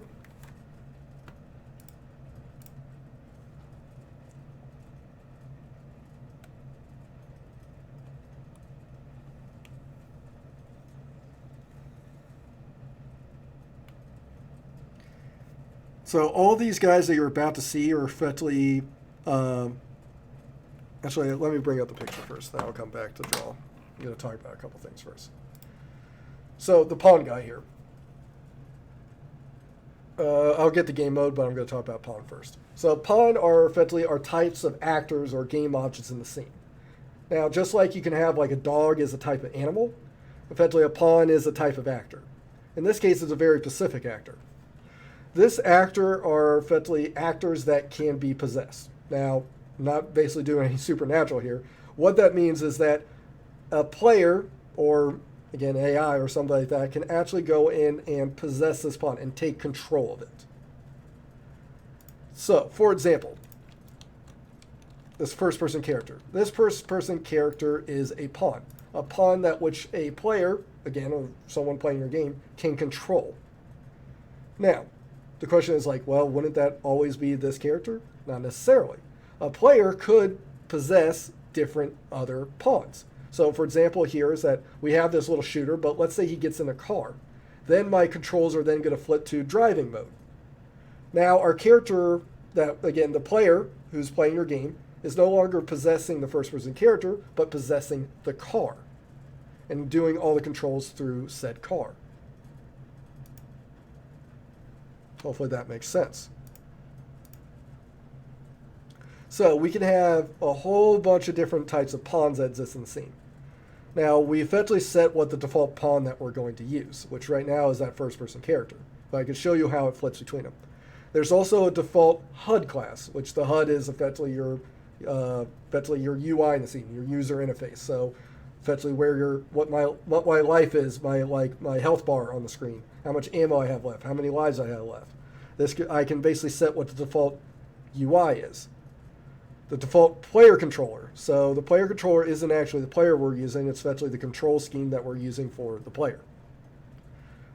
So in short, now again, you don't actually have to use a lot of these, but it is recommended that you kind of stick within their wheelhouse, which we'll go over where each one comes up in turn. So the player controller, at least for your guys' beginner level, is think of it as this is where all the input's being read, in a way. So this, I mainly use the player controller to listen for if we're bringing input through the keyboard, the gamepad, stuff like that. Now the player state effectively holds details about the player. So what is the state of the player? So again, how much life does he have? How much health does he have? So on and so forth. We also have the game state, which is what is the current state of the game that's going on. So, okay, what's the current game that we're on here? So what's the total score? Let's say it's Rocket League, and we have effectively, this would maybe hold where the score of the score of each team is, how much time there is left, stuff like that. Now the game mode is effectively the collection of your default ones that you want to pick from. So I can make a game mode that uses a first person, a default UI, it has a gamepad control scheme, and then effectively some default states that I've made. So this guy effectively collects all of them. Then the final one is the game instance, which this is effectively the master class of all the rest of them. So if you kind of think about it, it's effectively a hierarchy that starts from the bottom and goes up. So this guy is the big master one and effectively goes down from here. Each one of them has a specific job. Now the big one here, so I'll even show you a couple of slides here. So the game mode, effectively this shows effectively controls. So I can have some of the bigger things here. So I could put the timer or how much, what the score is currently. The player, as we said, is that these are classes that players or AI can control. We have HUD, which effectively allows us to have our heads-up display. Now these slides are in the link below on my Twitch stream. You can go through them individually. I have a whole bunch of them. So a whole bunch of slides you can go through before our next talk. So for example, I got a whole bunch of here that you can go through, which I can't cover in 2 hours today. But if you want to go through them and ask me any questions about them, by all means, drop a question in the Discord channel and I'll get through them as quick as I can. So as discussed, we have the player control, we have the play state, the game state. Again, it's not, the thing is, these are all recommendations. These are guidelines, not necessarily rules. So all these guys are effectively put here for you to use at your choosing. The one thing that's big to note, so for people that are maybe a little bit more familiar with Unreal, one of the big things about game instance, which I call them basically the masterclass, this guy is one of the big things that actually can live between switching levels. So if, for those who are new, when you actually load up a level, the Unreal is effectively creating all the objects in the scene and loading them in for you. But let's say I beat level 1 and I want to go to level 2. What it does is that it effectively deletes and destroys everything in level 1 and then builds up level 2. Everything that was a level 1 goes away, and then everything level 2 appears. So, by default, one of the things that new people get tripped up with is that, well, how do I bring stuff from level 1 to bring it to level 2? Well, there are only certain things that actually can exist across different levels. One of them is this game instance. Everything below here is defined for a particular level. The game instance exists amongst all levels. There's eventually only one. This is Highlander. He only exists, there's only one of these guys exists, and it exists across all the levels. Now, we don't have to worry about too much, but I'm going to give you examples of where this is helpful. So let's do an example where this actually is helpful. So what I want you to do is, let's go, here we go. I want you to go to the content browser and go to Add New. So you'll see this Add New button. Up at the top, you'll see an Add Feature or Content Pack. I want you to select that. We actually bring up a similar looking window where we started. So you see first person, you see a couple other guys, you see some other ones. I want you to select the third person one and then say add it to the project. If you add it to the project, you now should see a new set of folders in the content window.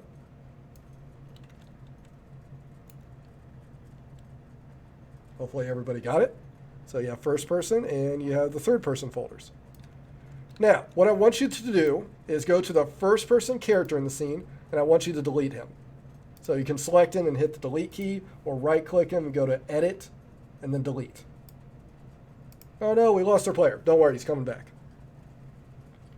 So there's another object in the scene, so get rid of that player, and there's another object in the scene that's called network player start. This is actually a default object that actually appears in your modes window, and this shows exactly where you want the player to start in your world. So effectively it's a giant little flag saying this is where the player's going to start. So if you got rid of that and hit play, your player will start at exactly that point. So I can even put him up in the air and he'll start up in the air and then fall down.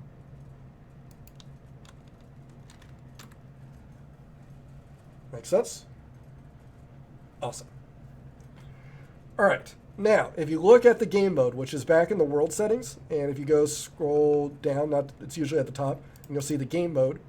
This has all the different game mode settings. Now, since we brought in that third person pack, we now have all the default settings to that third person template, just like we started with the first person template. So for example, if you go to this game mode override, if you select the drop down there, you'll see a whole bunch of options. You see the first person one that we are. I want you to select the third person game mode. So if you select that in, you'll see all these options have now changed. And if I hit the play button, I am now a third person character.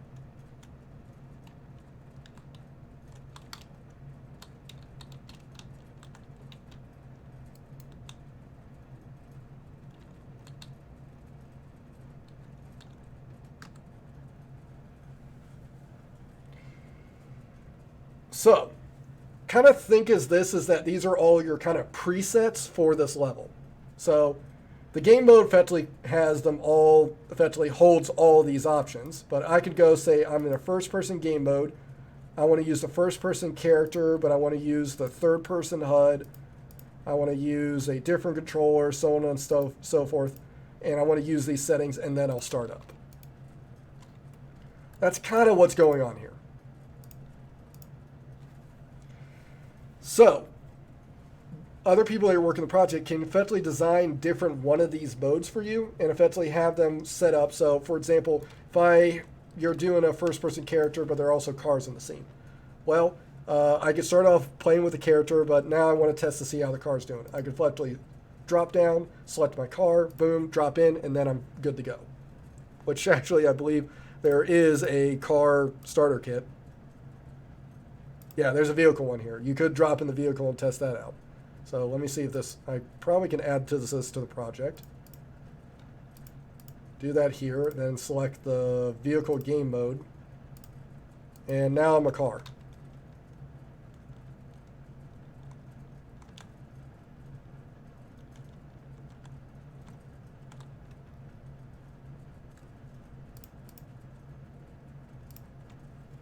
But that's basically what this game mode stuff is. Now, it has actually a lot more functionality than what I covered, but it's kind of important to know that they're there, because when I was first learning, that thing was effectively controlling a lot more than I thought it did. It was tripping me up what this stuff was.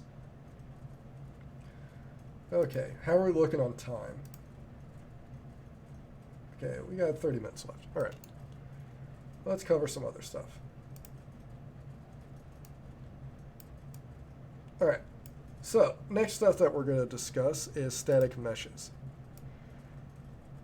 Now, for those that, if you effectively follow on my stream, there is a, nope, not on the JDE, but on my tab. Hold on.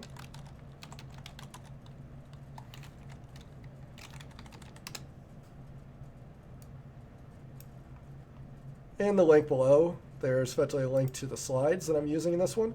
There's a tab called Static Mesh. You don't need to do this, but I'm going to show you where these are. Anytime I'm basically going to do these talks, I'll have links to the stream, basically the assets we're using that day. Eventually, there's a big old Unreal Workshop tab that we can actually work out of. And I'll start filling those up. So the static meshes are effectively some static meshes I'm going to bring into here. So this might be helpful for those who are effectively modelers or artists and they want to actually bring their asset into Unreal. Now again, I'm not going to be covering Maya or Blender or 3ds Max. I'm not going to be covering some art tools. But if you want to bring them in, this is how it's helpful. Now for those artists that are in here, I'm just going to do a quick mention here. So no matter what version you're working in, so this is helpful for the artists in here. Whether you're working in Maya, working like 3ds, you're working in Blender, working in Unreal, UE4, working in Unity.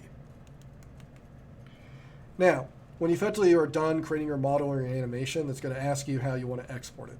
Now, there's a whole bunch of different offsets that you can export. A lot of these actually have options to export to basically specifically Unreal or specifically just Unity.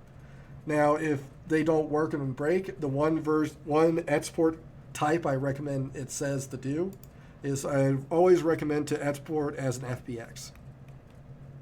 So the FBX is kind of like the default go-to format for all things effectively modeling. So what this means again, the nice thing about FBX is that every single piece of software that I know that deals with games or modeling that can all export or import FBX files. So if you're ever confused on which one to do, just select the FBX option. They all know how to do it. It's effectively the pinwheel to all of them.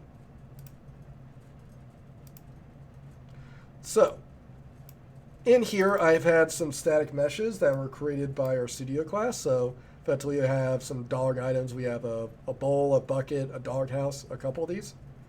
Effectively, these are all FBX files. You can even find FBX files online and download them. Now, if you want to bring them in, how you'd actually bring in a new static object, you can click the import button, which will say, all right, it's looking for some type of asset that you want to bring in. May or may not be an actual FBX file, but it's going to look for things that we can bring in. So I'm going to go to my static objects.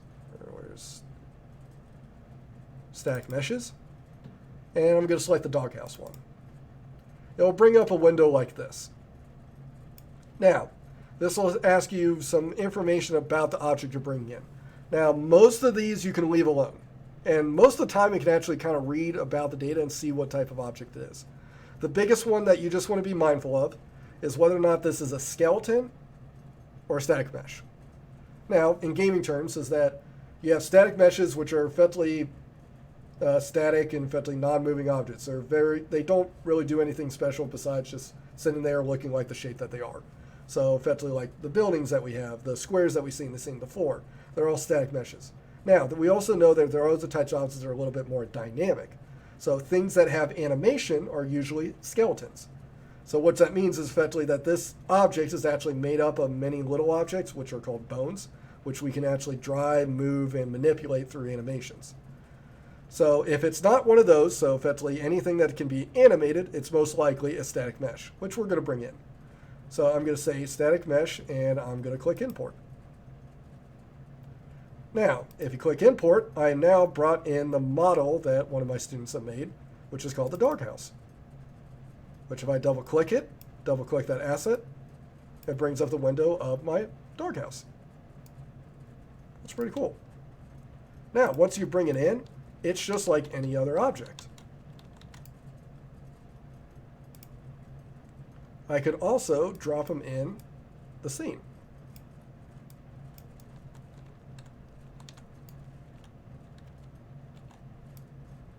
Now, it looks like its positioning isn't great, but now I have a static mesh object. Now, I'm not sure if the collision's been properly set up, but I'm just going to put it in the scene so we can at least see it. So it's fairly simple to import a new mesh into your game. Some other things to be aware of is, again, that you might have materials, a couple other things, which we will go over material imports and actually have a whole talk about materials. We're going to briefly cover it today, but we have some different objects here. So this is static mesh. The other thing to note is this is a static mesh, but when I dropped it in here, it got converted to a static mesh actor. Because static meshes don't exist in the scene by themselves, because a static mesh is a component. Static actors, for example, are made up of components. One of those components could be a static mesh. So what I mean by that is that I can go to, let's say, this cube here. And if you remember, and I'll go to the details page, this is an actor or game object. It is made up of a static mesh. I could go to that said static mesh and swap it out with the mesh I wanted to use. So I could go in here and select the doghouse, and it's now going to display the doghouse mesh instead, even though this still is the cube object. So it's always important to remember is that what we see in the scene are actors, game objects, but are they made up of components? One of the components is the model that we're seeing, which is what we're actually seeing in the level. So hopefully that makes sense.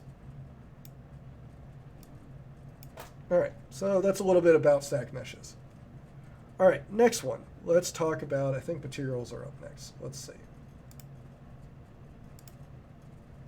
Yes, materials are up next. So this will be a later talk, but I'll go briefly over some of them. is let's go over, for example, and we'll just select this guy right here. Now, the model controls the shape, but the materials control the color. So what they, again, the shading, what they look like. So under every static mesh that you have selected, for example, you'll also see static mesh, which is the model it's using, and what material it's actually using. So we're going to create just a very simple material here and actually control some color here. So as you can see, there's a drop down, and I can actually select some different types of materials. So there's a drop down menu here. I could select one of these other ones, like for example, what's like the model of the car here. So I could select the sedan, which would actually use that color. You can use base material, just draw them like that. This one just happens to be very shiny. Now, materials are also assets. So just like a static mesh is asset, material is also asset. What a material is, it is a, more or less, is a wrapper around a shader. Where'd my pen go? Aha. Come here.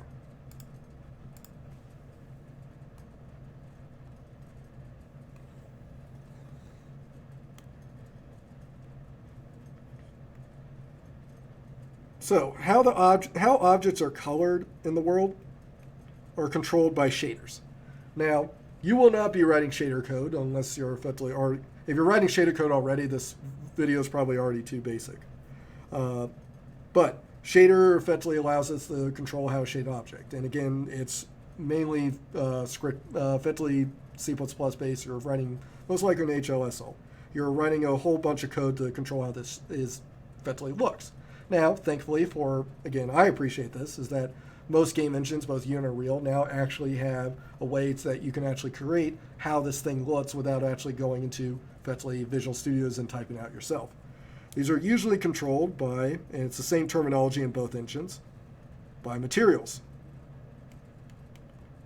A material is effectively a wrapper around a shader. So effectively controls all what the shader is going to do for you, but without the hassle of actually writing out in code. So, just like everything else I said that's controlled in Unreal, materials also work through blueprints. So we're just going to do one basic example of material today. So what I want you to do is right-click down in the content. So just like anything else, this is an actual asset we're making. I want you to right-click material, and we're going to create a new material here. And we'll call it my material. And you should see effectively a gray-looking circle.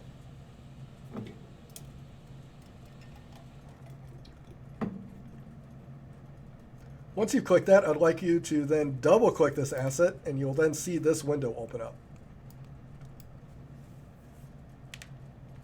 Now, this little editor you see here, even though it's a little different when we get to actual behavioral blueprints, what you're seeing here is more or less the blueprint editor. So you'll be getting very familiar with all this. Now, for the artisan here, is that this is effectively how you control how this object is colored. So not only can you control its base color, you can basically set how metallic he is, what the specular color is, what the roughness is. We're actually going to play around with a couple of these. Now, this also is how you actually bring textures. So we're going to just do solid colors today, but if we want to bring in textures, which we'll do a later top, like maybe we want to have like a brick-looking wall. Well, we need to get a brick texture to actually make it look like a brick. But we're going to do some basic ones here. So with my material open, there's a whole bunch of settings we can play with. A lot of these we're going to leave alone for right now, but the two that are fairly helpful, actually we're just going to do the one right now. We're not going to touch the material domain. We're going to leave that alone. But the one that's going to be cool is that we'll actually play around with this opaque or translucent, which in turn means we can actually be able to have this object see-through. But what we're going to play around with here is that we're going to control the color of said object.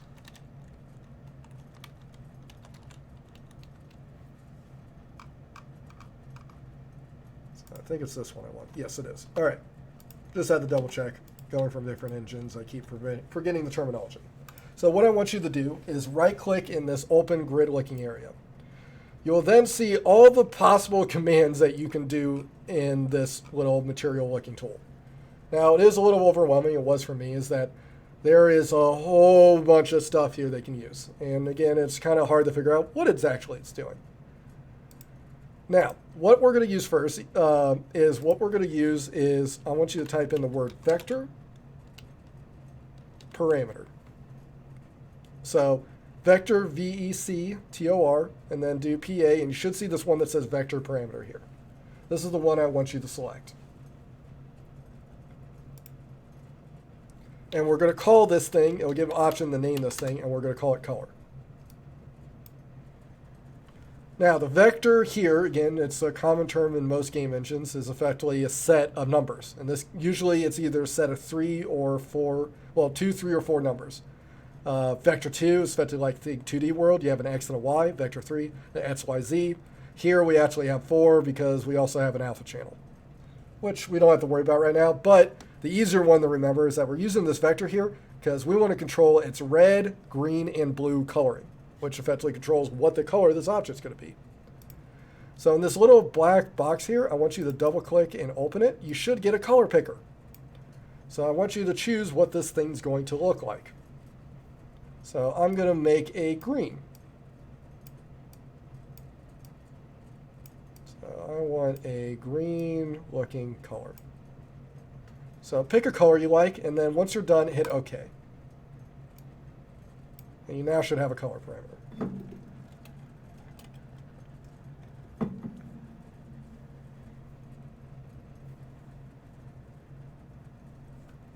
Now, once you're done and select the color you like, there's this little circle here with a little arrow.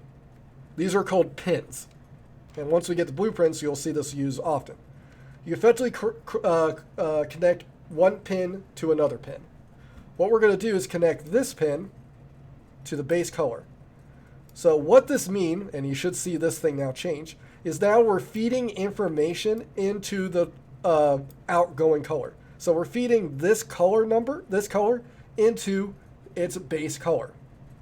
So that's the color it's going to use. Then once you're done, which we'll test this out, I want you to hit save, which should automatically do apply, but you should also hit apply as well. So once you hit that, and just make sure that you see this window here has a preview of what this shader is going to look like, this material is going to look like. So right now mine's green. So I'm going to dock this window right here so I can flip back and forth between them. So I can click and drag and drop this up. I'm going to flip back to the main tab. Now I have this green material, which means I can use this material and shade other objects. There's two ways you can do it. The first one is I can click and drag this material and drop it onto the object I want to color. Your other option is that you can go to the object itself, and you see where the materials option here is. I could click and drag it right there, or I can click the drop down and look for my material, which would make them green.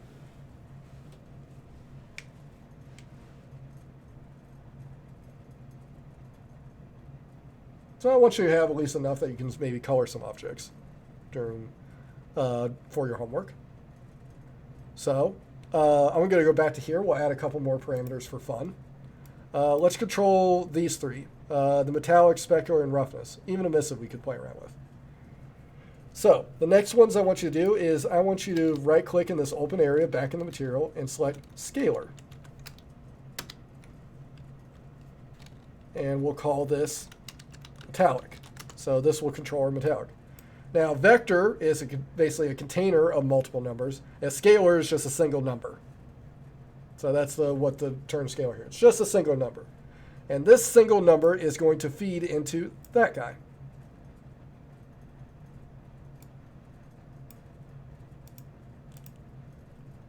Now, once I've done that, I can actually select this little metallic. So if you select it, you'll see orange dots go around it. And you'll actually see the details panel change depending on which one you select. So go to here and select metallic, and you can actually adjust this.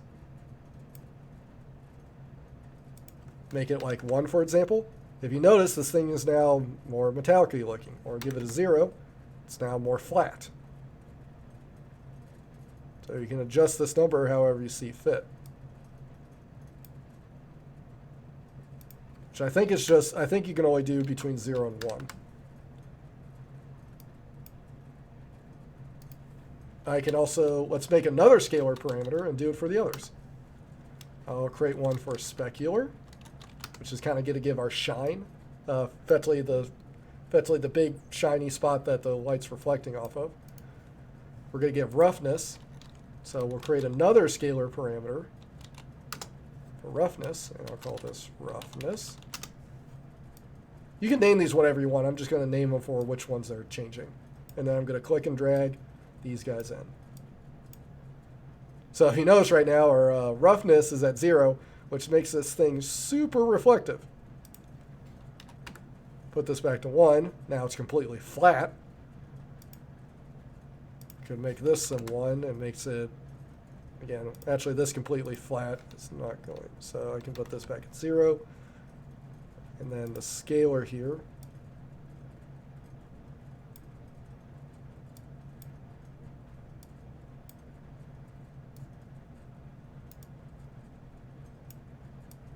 So all these little numbers you can play around with. Which actually, once you actually hit apply and save, you can go in the scene and see how shiny this thing is. We can even sort of see ourselves. A little clipping, but we can then sort of see ourselves. The specular you see is that little dot.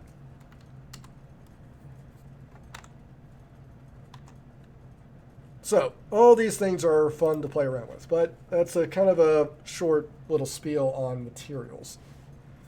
You can make your own. Now, the one last thing that's helpful with materials, it is kind of annoying to go back and forth between this and adjust the numbers. We might want to we would like to adjust these a little bit quicker.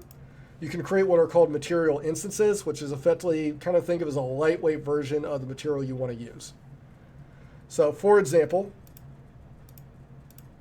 if you right click this guy, there's an option that calls create material instance. If you go look at my slides, I go into more detail.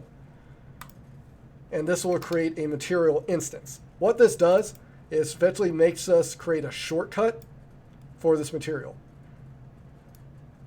And what this, in short, put both of these windows here. Any parameter that we make, our vector parameters, color and scale, will actually appear here and we can adjust it here. So for example, know how we call this color? I'm going to call this color will for my name. Now apply that. Now if you look over here, this parameter is now color will. So the parameters we create here are the ones that will appear in this window. So now, actually I'll keep this small again. I'm going to click and drag and put this, so like for example, I'll turn this on. I'll make this maybe red instead. I'll turn on these guys, adjust them a little bit. So I can do basically faster adjusting in here.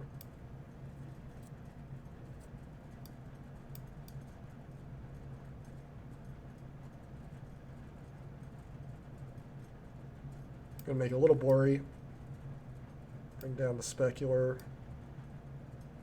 Bring up the metallic. Maybe leave it like that. So I can faster adjust, which then I can attach a material instance onto this guy.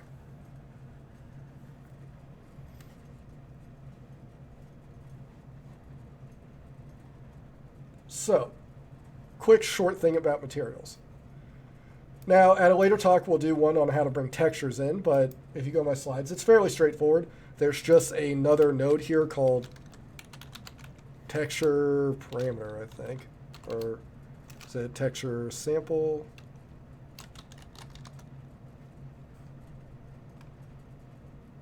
There we go, texture sample. So if you actually are a little bit more advanced and you actually have some textures you want to bring in, texture sample will bring in, and then you can effectively feed this into here. You can also effectively add these two together to give your texture a tint of color if you want, but you can effectively bring in your own textures.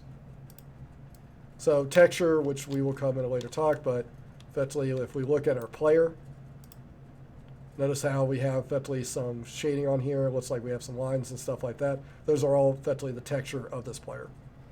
you want to see where it's at, it's actually in your asset folder, your content folder. Like there's our texture for our crosshair. That's where this one's at. I believe there's one for the character. Yep. Here's the textures for the character. So on and so forth. All right. I think I have one last thing I want to cover. Yes, we will talk about lighting. Now, I'm actually, again, I will save this. What I'm going to do is actually bring up a different project because it has a lot more lighting settings which you can play around with, but I could show you where you can download it yourself, which I highly recommend. I go through this often because they update it quite a lot. In the actual marketplace, in the Unreal Engine, one of the tabs called Learn, there's a whole bunch of effectively learning, basically more videos besides myself that you can go learn more stuff about it. Great topics. They have a lot of great things there. I keep searching through them often. One of the really nice one is this guy right here called Content Examples. This thing has has a whole bunch of examples of things you can do on Unreal. It took me forever to dig through all of them because there's so much cool stuff. So I'm going to open that one and just watch my screen, and I'll show you some of the cool things in here. The one I'm going to open up for the time being is the lighting example, because this will do a better job explaining what the lights actually do. And then you can see the settings.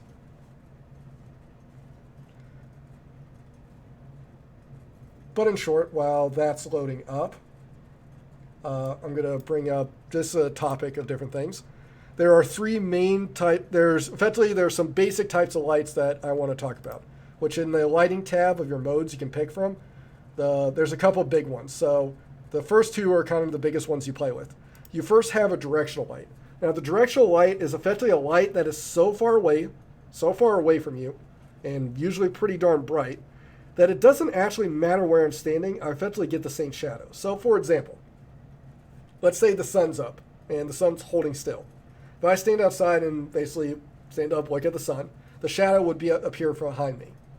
And I more or less look again, I'll see it behind me on the ground. Now, if I took a step to the right, would the shadow move all that much? Probably not. Because again, the distance from the sun to me is so great that me moving just a little won't make that much a difference from where the shadow is. The biggest thing that's changed shadow is where the sun's actually at. Me moving around is not going to change all that much. That's a directional light, which again is very nice. It's very easy to calculate. It doesn't cost that much because it's effectively the light direction is the same for absolutely everybody. So the shadows are really easy to calculate because that's usually what's going to cost you a lot in games is the shadowing. Lighting and shadows are can sometimes be costly. Now, point light, for example, is a light that actually it does matter where you're standing relative to the light. So let's say, for example, I had a flashlight next to me. Well, if the flashlight was sitting to the right side of my face, the light would be shining on this side of the face, and this side would be darker. But if the light would move to the other side, this is now brighter, this is now darker. That is what's called a point light, which is very helpful. There's also called a spotlight, which is effectively a point light that only focuses in one direction. A point light goes in all directions. But the shadow is dependent on where that object is relative to the light itself. Now, there's also, this is not, these three, directional, point, and spot, are usually consistent in most game engines. They're all of them appear in some form. This one's a little bit different depending on them. They usually have different names. In Unreal, it's called a skylight. This kind of gives effectively kind of the atmosphere of it. So the sky box that you see around your character, like what we see in the scene and stuff like that, that's what gives you, it's kind of your ambience. And again, just like anything else, each one of these guys has properties. They have colors. You can tell whether or not they have shadows. And they also have mobility, which is the big thing I wanted to talk about before we end our stream for today. Which this guy is still loading. Which, again, I guess I'll let it load and I'll talk about the slides while it's loading. All right, so mobility. Now, as I said before, lighting is actually usually fairly costly. So you want to decide what light, the right light for the right job. So the big three is these three right here, which again have other contents, but lighting is one of the bigger ones. static, stationary, movable. So hopefully, let me just make sure you didn't get stuck. Please tell me you didn't get stuck.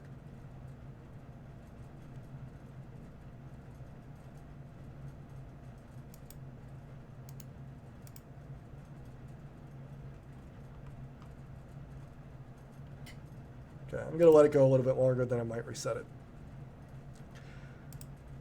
Now, the big three on these guys is that what these lighters are doing. So you go from effectively cheapest to most costly. Now, the first type you have is a static light. What a static light means is that this light is going to hold still in your level. So think about these for point lights. They're the easiest to kind of think on that. So you have a point light in your level, essentially maybe a lamp on the wall.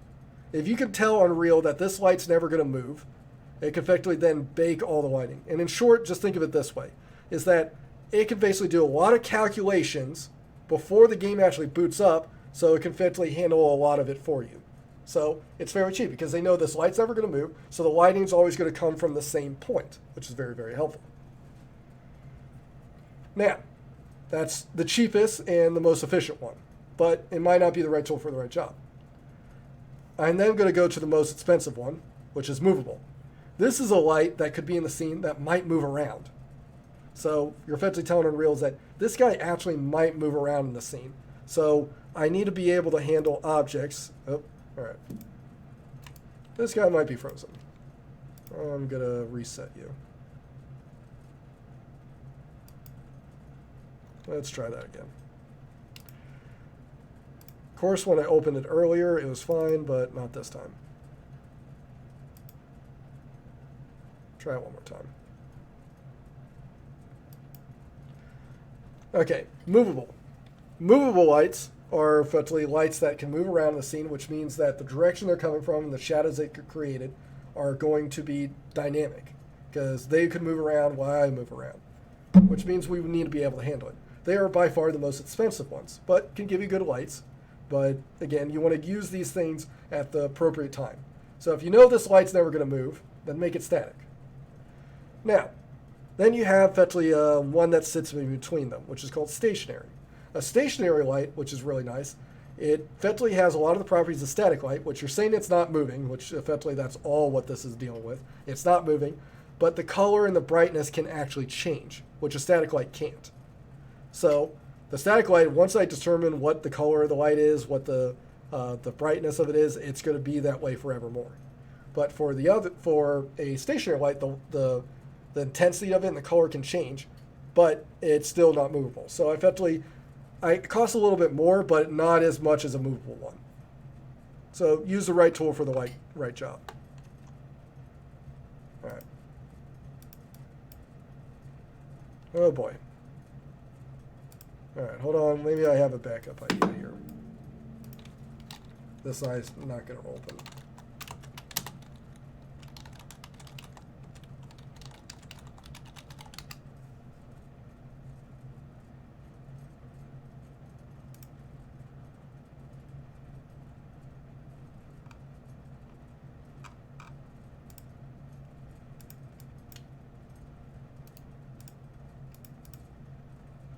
Oh boy.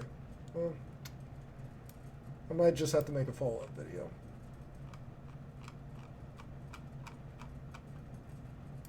Or I'll just open up our old project. So since this guy's not open, give me one more chance, I'll open up with the old one. Alright, so let me open up with the old one and I'll do this on the fly. So again, at home, I got to figure out what's wrong with mine. Download the content example. It has a lot of great examples in it. I'll probably be bringing it up at another time. I'm going to bring up our old one and do a lighting example on the fly. This will be our last thing for today before we call it off. And then again, we will set up our next talk, which will be about blueprints. Yeah, this one loads up just fine. Again, I might just need to give this guy more time, but we're running out of time. So, I just want you to watch this one. I'm going to create a new level.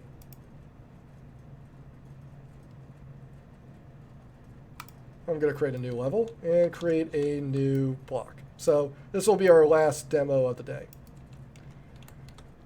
I'm going to bring in a point light.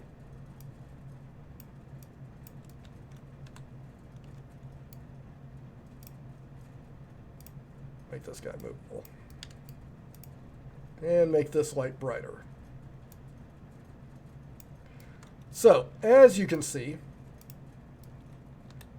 we have this, effectively this light sitting here and this guy sitting here. Now, what I'm going to do is that I'm first going to start off with a static light. A static light means that it's going to effectively calculate all the lighting before the game actually boots up, which is why this message keeps popping up.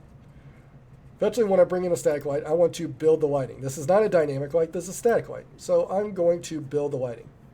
So the only build I want you guys to touch for the longest time, for the time being, is just the build lighting one, which allows you effectively build what the lighting's going to look like. Now,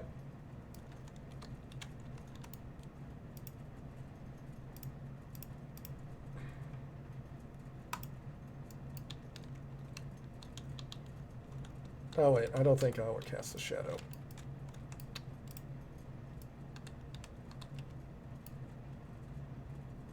Let me go check my player. I don't think my player casts the shadow. Oh, actually, you know what? I'll depossess. I'll do that. Oh no, damn. All right, hold on. Let's do. Let me go to my first-person character. I need something that casts a shadow. Where's my blueprint for this dude? Oh, actually, yeah. Bring him up.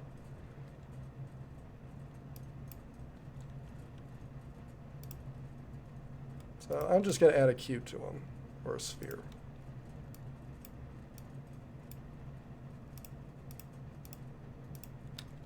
Let's make this a movable light. This big and bright.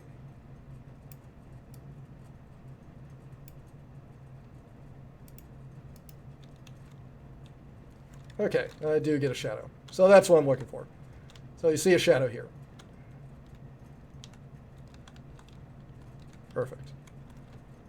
So as you can see, this guy is again, I'm movable, he's movable, but I won't be able to move the light in this one. I don't have any movable lights, so I don't have time to make the blueprints. So I'll create a follow-up video and post it on my chat so you can follow it further. But again, I also sent links about it. Read my slides, test out the movable, stationary, and static. I will create a small little demo and put it up on the Dropbox, and you can actually go through the different types of lighting. From there, I think we're good. So again, I want to thank everybody that came out here today. I really appreciate it. I'm hoping that more people, again, that you guys will show up to following ones, and please invite friends or anybody that you know that's interested in learning game development. Follow-up talks that we'll be doing is that we'll be doing blueprints, obviously, several of them.